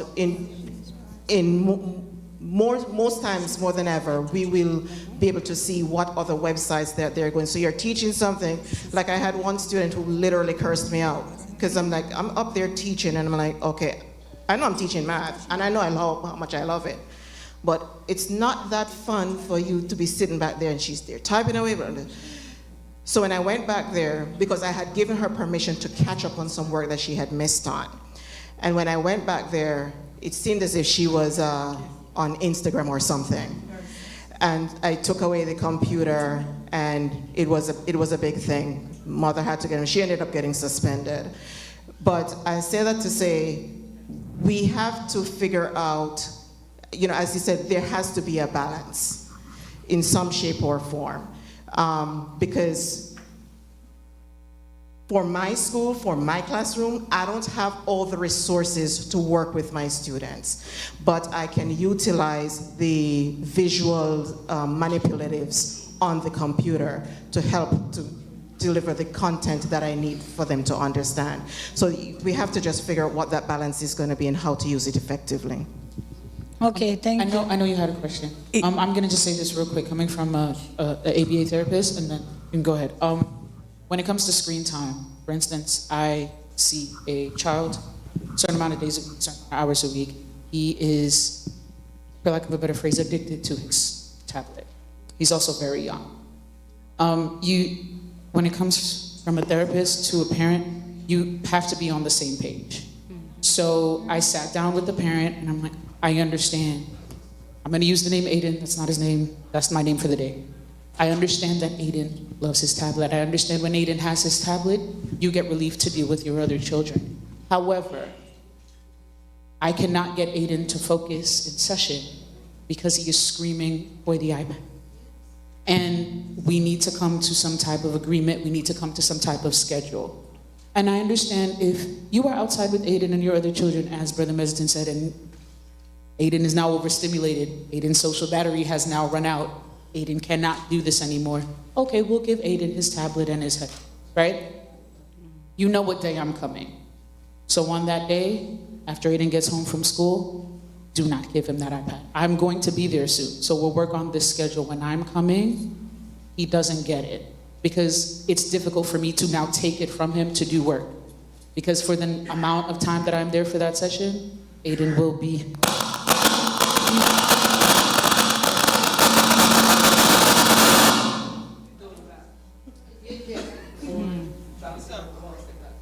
Yeah, for lack of a better phrase, that behavior form. And we do not want Aiden, when Aiden does not get his services, we will start to see Aiden regress. We have done so much to get Aiden to where he is, and we want Aiden to progress. So we have to come with some type of schedule. I'm also going to say this real quick. When you see your child, like say you mentioned children having iPads and tablets and phones here, and parents saying, you know what, go outside and watch this. yeah, we might not see it as okay, but we also don't know what that parent is going through with that child. And you don't want to grab or take things from them, because at that point in time, now you're showing, now Aiden or that child is gonna have a type of issue and a behavior which will disrupt things. We don't wanna disrupt them. We wanna somehow redirect them or do things like that. So I understand from a parent aspect, and I understand from a therapist aspect. Brother Medicine, you had your question. Okay, go ahead. My question was, one, with all the resources mentioned, is medicating a part of that intervention? And who is Medicaid? Medication a part of the intervention, and who does the advocating? Okay, so I'm not dead against medication, but what I do tell my parents is leave it as a last resort, because there's so many things that we have to rule out of why a child may be behaving the way they're behaving, you know? So I recently had a child that we treated at our facility for like a year and a half. The school year came around and the district didn't send him back to us. The mother's right now begging us to bring him back into OT for Kids because of how he regressed. And one of the things that this is just a personal experience, because everyone's experience is different, that she decided to finally put him on medication. And she didn't like what she was seeing. You know, he lost his personality, he was crying all the time, very emotional. So she decided to take him off after a month. What I did tell her was that, you know, you have to work with your doctor. You can't just remove the medication like that, because every medication is different. And what I can tell you, she's just had this conversation last week. Her son is totally different since she put him on the medication. Now that she took him off, he's still not the same. You know, and that's not to say that's everyone's story. But for many parents, they may say the medication actually worked for my child, and I'm glad I put him on. So every situation is different. But because we don't know how anyone's body is going to react to the medication, I will always tell parents, let's look at other things first. We can look at diet, right? So your child is active and impulsive and easily distracted. Okay, well, what is he eating? What does his diet look like, right? Is it a bunch of carbs? Because carbs convert into sugar, right? And a lot of our kids is on carbs. A lot of us are on carbs, but we're not the ones that's having difficulty. So if your child is having difficulty, let's see what's on this child's plate. I've had children that had severe ear infections.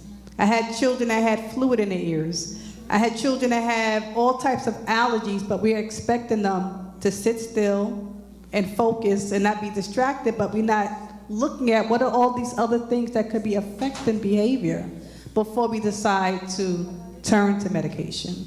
So I wouldn't say I'm against it. I would just say, let's look at other things first. I love that approach. That approach helped me when a doctor told me the same thing and just hinted, I don't know any natural remedies, but somebody mentioned that some things naturally helped. So I did my own research, saw some studies about gut health connected to your brain health, started talking to naturopathic doctors, herbalists, and they gave me some solutions naturally that I can try out at home. My whole family did it, and we saw results. And since it was natural, the side effects were not there as like a precaution, worry about this. But they always say, like, you could talk to your doctor about it. So I talked to my doctor, and my doctor was like, well, she didn't know. She was just like, well, I don't know what to tell you about that. Like, however, she didn't knock me because she saw the results herself with my sons. So when I told her, hey, I'm giving my kids omega-3, I'm giving them zinc, I'm also giving them a detox. I was detoxing them first. And then I'm giving them all these different vitamins, lion's mane, directly related to their development. I'm focusing on things that are focused on the brain. I'm taking it myself. And she's seeing it. The teachers are seeing it. So it's just like, these are the same kids that started the year. We had to do his IEP 3 times in 1 year. I didn't know you could just keep doing the IEP as many times as you want as a parent. You don't gotta wait. So I redid it because I'm like, he beat his goals. We need to now get better goals, and I need to get a different therapy. Let me see if I can get more. But it's methods out there. Do your research. Naturopathic doctors, herbalists, and medical doctors, some of them, they know each other, but you need to now step out. You might have to pay out of pocket. The other two did not take insurance.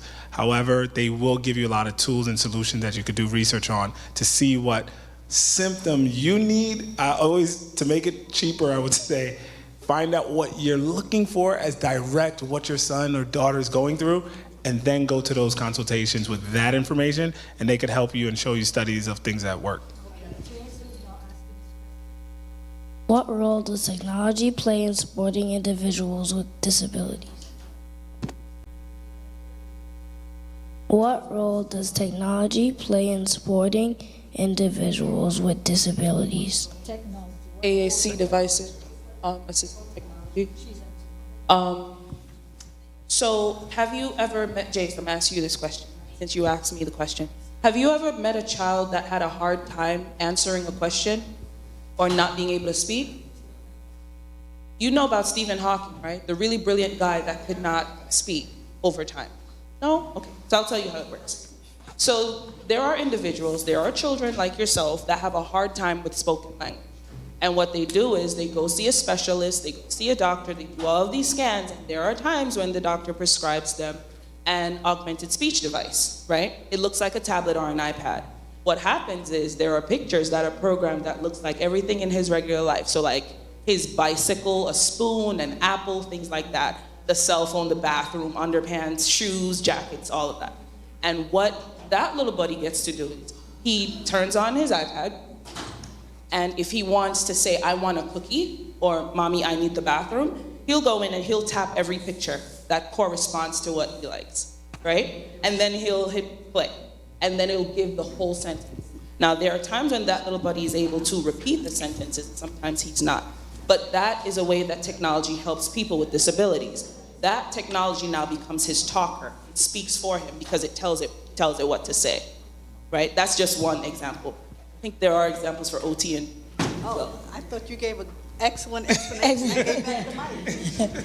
You know, technology is very important. Like I said a lot about screen time, you know, but we do have some children who can only communicate through a computer. We have children that can only communicate through technology.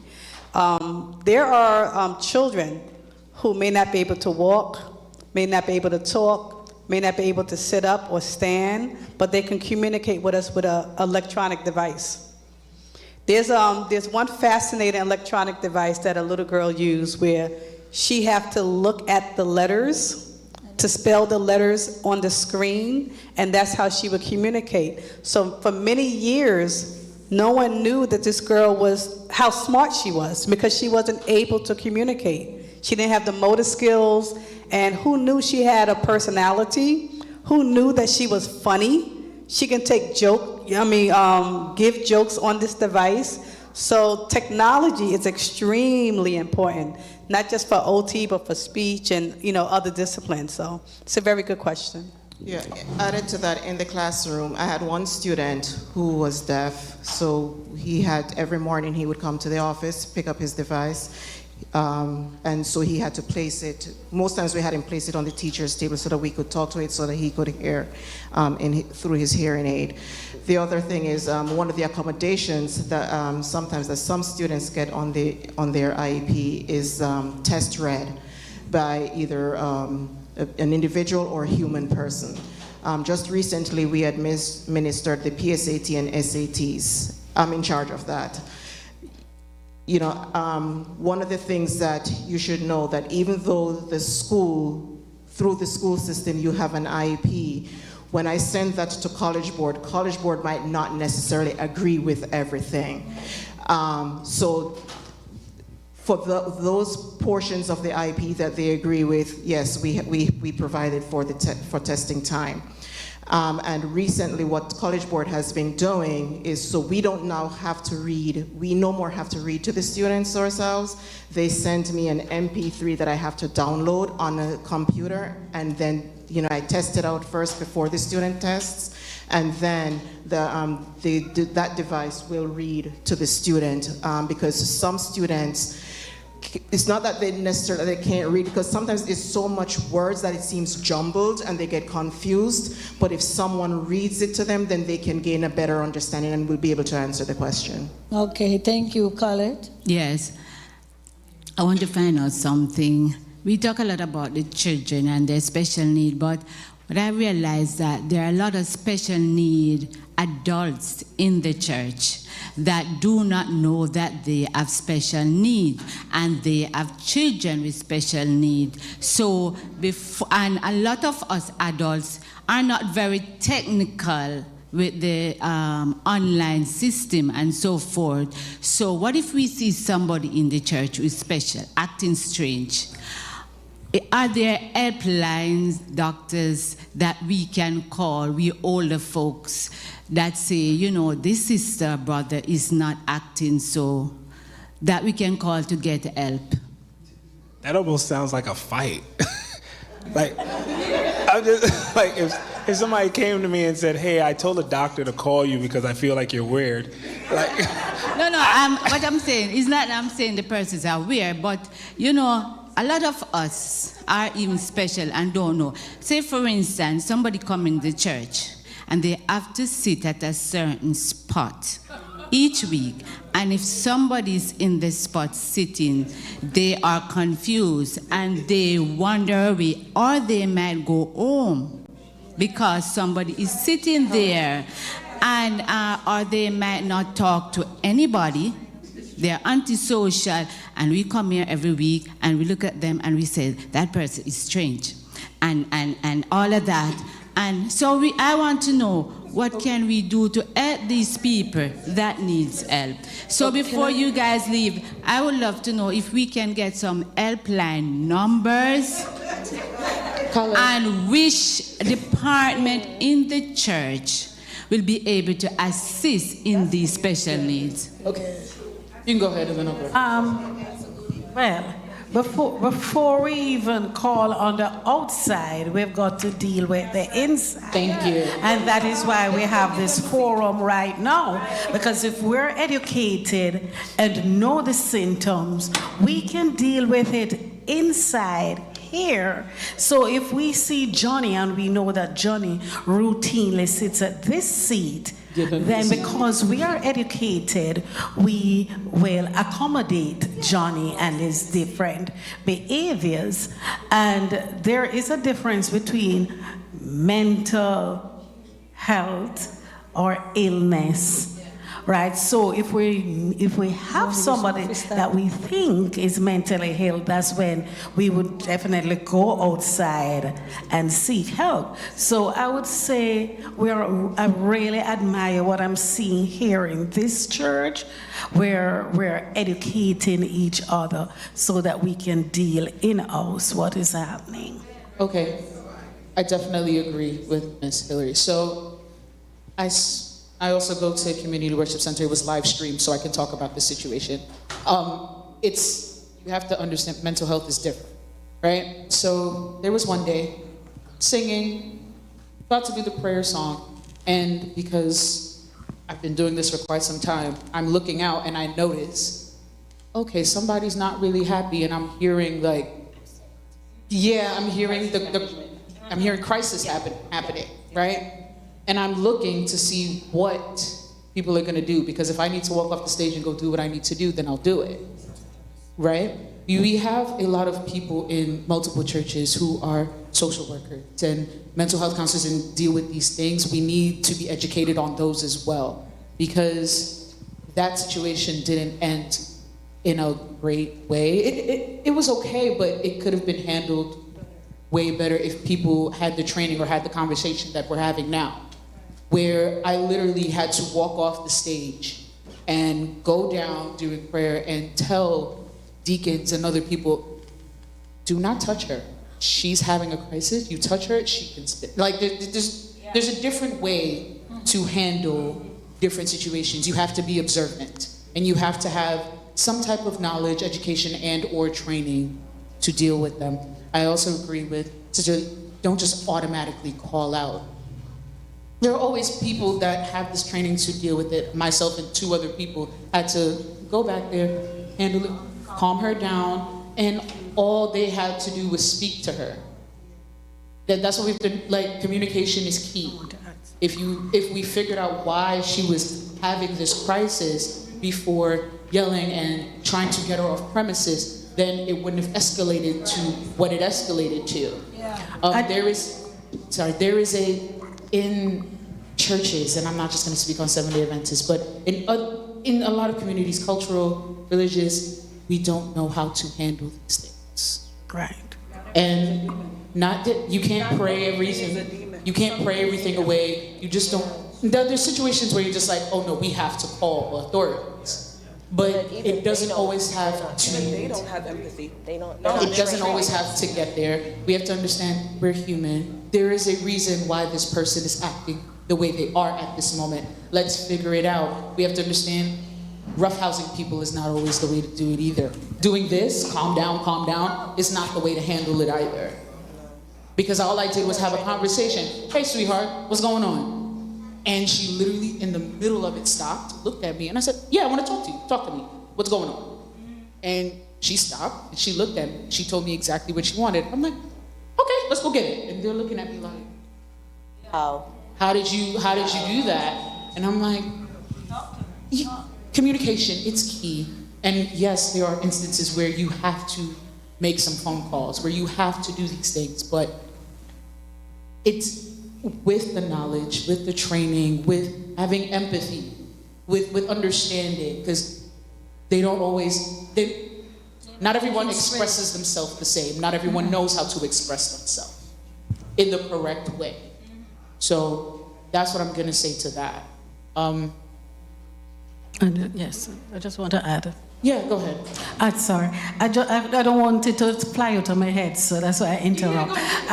It's very important for us to know what trigger the person, the trigger point. Sometimes it's some simple things. And if we know what triggers our child or adult, oftentimes we may not even need to give them medication either, because we know what those trigger points are. And then the next step is, how do we calm down, de-escalate the behavior?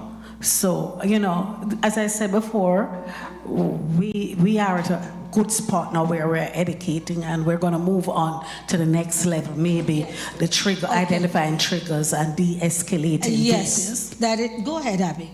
I just wanted to add to the portion of your question speaking about the self-awareness.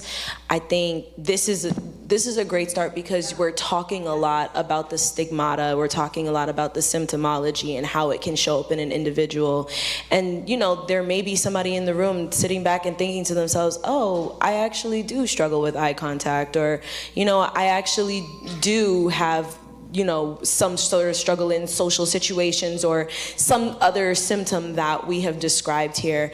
I think for me, being transparent and candid, because of the conversations that have arisen across the internet about the neurodivergent community, I was able to then self-reflect and realize that I too am a part of it, because I've been diagnosed with ADHD, but I realized the symptoms of it because I noticed other people speaking about it, and I was just like, oh, that's not just a thing everyone does. Everyone's minds isn't just running all the time. Everybody doesn't struggle with routines as much as I do. So when these conversations are happening and you're learning about how these things might show up in somebody's experience, that's when that self-awareness can take place. So really, it does come back to conversations like this continuing on. Okay, we can only take 2 more questions. Brother Dave been there for a long while, and my visiting sister. So I'll take her, and then I'll take Brother Dave. And are we having a wonderful time? Are we learning anything? Oh, mercy. We are coming back with part 2 and part 3, because this just started, right? So go ahead, my sister, your question, and then I'll take Brother Dave. Good afternoon, everyone. It is a great pleasure for me to be here today. Sister May invite me like weeks ago, and I was like, oh, I'm not coming today because I have a lot of things to do. Then I said, okay, I have to come. I work with little children, 2 years old, under 2 years old, and I have a situation like in my family. I listen with very attention to your stories. It's like my family child. She have 4 years old. Before she was nonverbal. Then after ear surgery, she's starting to talk. But the mother, she's in denial, completely. Because she's in the system, like we talk about it, she said she doesn't want her child to be labeled. So she knows a lot about everything, but I don't know how to talk to her. The child is already 4 years old, and she's, those kind of kids, they're smart. They're smart. And that's why some parents said, oh, my child is not like that. Look at how smart it is. Oh, he knows everything, ABCs, he knows how to talk. But when you talk with the child, like start to try to have a conversation, it's not like if I can use that word, like the normal child, you ask question, they answer, they ask you question too. They keep on repeat everything that you said. And if you said something negatively about them, they will say yes, because they don't have any clue. If it's a yes, they will say no, or if it's a question to answer yes, they will say no, because they just answer, but they don't understand. My question is, after 4 years old, if a parent is in a denial, after like 10 years old, what is gonna happen to that child? Suffering. So it's unfortunate that that's going to be a lot of suffering for the child. The child might get bullied, much likely more, and other people are going to start advocating for the child outside of the parent that's in denial, because the teachers will step up, because most teachers care. I want to say that. And when teachers care, thank you for the teacher. But it's like teachers, family members, people will start coming up, and you said 4 to 10. That's 6 years. And it's like too many people in the community. The church is going to be like, listen, your child is not supposed to be doing this, and you're going to start seeing it and hearing it, so the denial will get challenged too many times in that 6 years. What I like to do is, if I find that symptom, right, because when my sons were nonverbal, they regressed. And then they went to nonverbal, and then they started back with this verbal, and then they started the repeating part. And then what I knew was the milestones changed. There's no chart like the normal milestone, but my milestone chart changed. So I had a finish line to get my child to where I needed him to like age 7. I was like, if he could come and communicate with me by 7, I'm good. I got him where I needed him to communicate with me correctly, like by 5, but I was just constantly working on him. But I looked at success stories. So it was like somebody else went through what you're going through, and they're at the finish line already going through the next thing. Because when he started to talk, his grammar sucked. He talked in third person, but I knew what he was saying. And then he started picking up cursing. And I was like, you shouldn't curse, but curse in the right context. I was like, make sure you put it correctly, because I want him to get his sentences in order. So it was just like, he was cursing out of order, and then he cursed correctly, then I was like, okay, now don't do it. But it was more like I was looking at it differently, because I was like, thank you for paying attention the right way.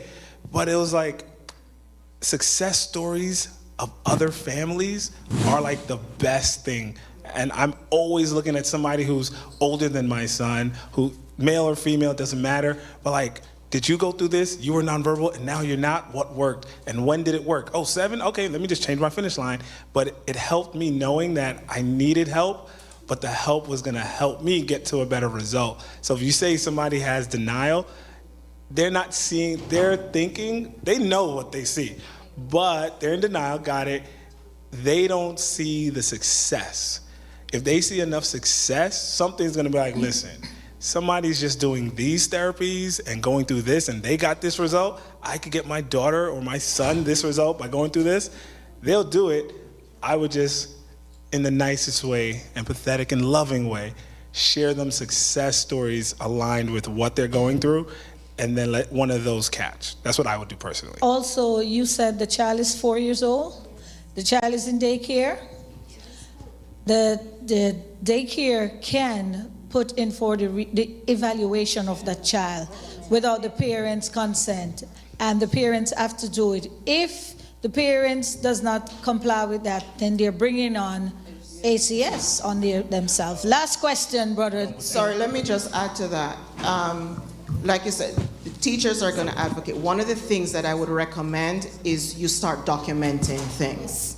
Documentation is going to be critical to get through this phase, because the more you document, so that when you have that meeting with the parent, that's how eventually the right people advocating will be able to override the parent to get the proper help for this child before it gets too late. Okay, Brother Dave. Okay, first let me say thank you for this presentation. Has been tremendous. Come on, we can put our hands together for them. It was beautiful. I really appreciate all what was done and said. I think this is the first time I ever hear this this type of presentation in this fashion, and I can tell you it was a blessing. I have one question that would, because I look at the news almost every day, and when we have mental cases, we see a lot of black young adults get gunned down because they could not follow a command, and maybe they didn't get this type of training or this type of education to help them in their adult lives. And the cops just excuse themselves. It doesn't matter if they say that the child or the young adult was having some type of problems.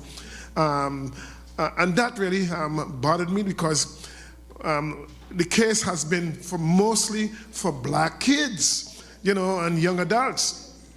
Last week I saw another one with the cops again, this young woman, where, there was so much squad cars pulled all around her, and giving her a command with guns drawn, you hear me? And she did not stop. So they opened fire. They shoot her down like a wild animal. It broke my heart, because this is what has been done over the years. Most of the black killings and stuff, no crime was committed, but because they had this problem, they end up losing their lives, and the cops take advantage on that. So that bothered me a bit. I wish you could give a little elaboration on that, or response. I'm going to humbly and respectfully answer that question. I've been an OT for a long time, and I used to do a lot of home care. Running the Queens, all parts of Queens, all parts of Brooklyn, just treating children in their home. And it got to a point where I made the decision, along with my business partner, to open up the only OT facility in South Queens. And one of the reasons was because I know that we don't have these type of services in our community.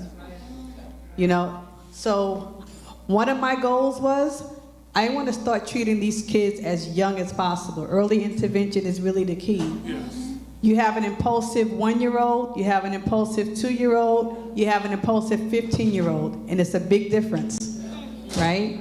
Because all they see is that child and how big they are, and they look threatening. So it's important that we bring these services to our community. We don't have enough. We don't have enough. So that young girl that you saw, maybe somewhere down the line, somebody could have saved her from that experience. That's a traumatic experience for a teenager, and that's a traumatic experience as an adult to see that. And it happens too much in our communities. Absolutely. We are having some success with the Be Heard program, which really, when family members call, and they have their young people in crisis or their adults, whatever age, where if it's identified that the crisis is related to mental illness or other, related to a developmental disability, that trained personnel are responding to that call. We are having some success there. I'm hoping that that program will be expanded. However, I've been doing this work a long time, and a lot of times when it's time to balance budgets, they are cutting funds for programs for people who have developmental disabilities, people who have mental illness. Those resources, those community programs, funding for therapists of all kinds tends to get cut first. And sometimes it's like, in comparison to the rest of the budget, it's a little bit of money. $20 million to the people who do this work can go so far. But in the grand scheme of where they need to be saving money for the city, you see them cut programs for that benefit overwhelmingly Black and brown children, and they keep other things going, and you're wondering, why are they funding that? So I think it is important for us to advocate for us. We all want safe communities. We all want safe communities, and that's very important to all of us, right? But over-policing is not safe either. And so we have to be that voice. We have to vote, and we have to vote not just for the President of the United States. We have to vote in our local elections. We need to be aware of the issues, the bills that are before our representatives, our congressmen, to make sure that the city council is advocating for our children. We have to be involved and support organizations that are advocating for our children as well, because we do see that even the other day there was a young man who was killed, and he's the one who called the cops in a mental health crisis, and he ended up being killed. So we need better training for our police officers, and we need that those calls be responded to by trained professionals so that the de-escalation can occur. And then for those, there are a number of young people or adults who are known to the community, to the police, to OPWDD, to OMH. We need respite, we need proper treatment, we need proper housing, we need proper training, proper education for this subset that's known to our different organizations.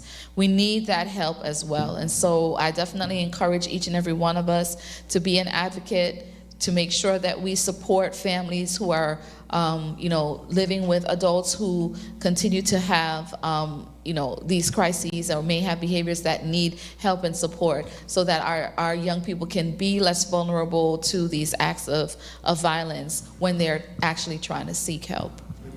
Let me add to that the importance of teaching our children how to act in certain situations. Yes. I have seen students with IEPs, they think that it's a ticket that they should be allowed to get away with everything and anything. That is also a problem in the society. Yes. We have to teach them. I say to my students from time to time, for example, I teach Algebra 1. It ends in a Regents exam. The school will tell you, the state, not just the school, the state says all they need to earn is a 55 with the IEP. And as long as they get all 55s, at least 55s on all their exams, they can graduate with a local diploma. I'll tell you what I tell my kids. I say, you're not settling for a 55. You can earn a 75. I'm teaching you to earn at least a 75 with an IEP. And have they done it? Yes, there are students who have done it. It can be done. Again, as long as we can show that we believe in them and we set those expectations, it can be done. But like I said, you have the flip side where I have students who will tell you they know their IEP and they'll tell you they know their rights. I said, yes, you know your rights, you're exercising your rights, but you're going about it the wrong way, and it will get you into trouble. Yes. Like I had one student, every time when it's my class, he's all in the office. So one day I got mad and I went to the office. I said, you'll need to give him a desk and pay him, put him on payroll. Because this is math class, why is he not in here? They looked at me as if I was crazy.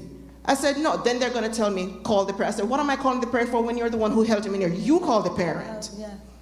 So if you sit there and you advocate for certain things and lead the children down the wrong path, when they go out there in the world, they get themselves into trouble because they were not guided into what direction that they should go, how they should respond to people of authority, the things that they can and cannot do. That's very, very important. Yes, it is. Okay, I want to say thanks to everybody for sticking with us. I see that we are willing to learn. And for those of us who need to make changes, are we going to make changes? Yes. All right. Faith without work is dead. Do the work. We have to treat each person the same way we would want to be treated. And not because you see someone with a disability, you think that that person, stay to the side. We don't do that anymore. But first, let me ask you to put your hands together for panelists. Doc, who's not here, Sister Nadine, Miss Paula, Brother Mazington, Sister Hillary, for me, I'm dyslexic. Abby, Ramoy, Onisha. Let's give them a round of applause for a job well done. Okay. Should we stop here? I don't mean we're stopping for this session tonight, but should we have another session? Okay. We are going to come together. We are going to put another workshop together. We had so much questions. I see hands popping up all over, and I couldn't take some. So don't hate me for that. It was not enough time to so Sister Joni clearing her throat. She's going to get me when I go outside. So when we come back for the next session, don't just come by yourself. Bring someone and someone and someone. Let's bring someone with us. Because this whole entire world, especially this area with us, I'm going to say black people, we need to learn more. Yes. Do you agree? Yes. We need to learn more. We need to have people here. We haven't touched on the health part and the environmental part yet, because this part was just going. All right? But we will come back again. We're going to set another date, right, Sister Wood? And we are going to come back, and we are going to have another session. Now I want us to collect the offering. I need to the AY offering. Just where the bus? I don't see them. AY, they're outside. And I know you have been sitting for the longest while, so everybody stand up on your feet. Come on. Reach your hands over your head and say, thank you, Jesus. I'm alive and well. And I'm going to go forward teaching others what I have learned, and we are going to go straight to heaven being good people. Okay. Oh, yeah, we're going to be good people. All right, let's see. Okay. Oh, yes, I forgot one part. What? I need some children. Sabrina, all my children over there, come here, please. No, they give the adults, the Sister Maxine, could you collect the offering? I need the children for a reason, please. And Sister Joni, come on, children, go over there and get me one plant each. Everyone, come on, children, go pick a plant up, don't drop it. We just want to show our appreciation for all that you have done for us. And you came here, you left your busy day, your busy schedule, and you came in to help us. So this is a little token of our appreciation to you. Come, Saisha and Madison. Come on, we need you to help. Come, go get. Good job, guys. Thank you. Thank you so much. I hope you know how much we appreciate all that you have done for us and the knowledge you have. And for those who would like to speak to any of the panelists outside, you can do so. We have snacks in the back to give to you. So I hope you all have a wonderful week. when we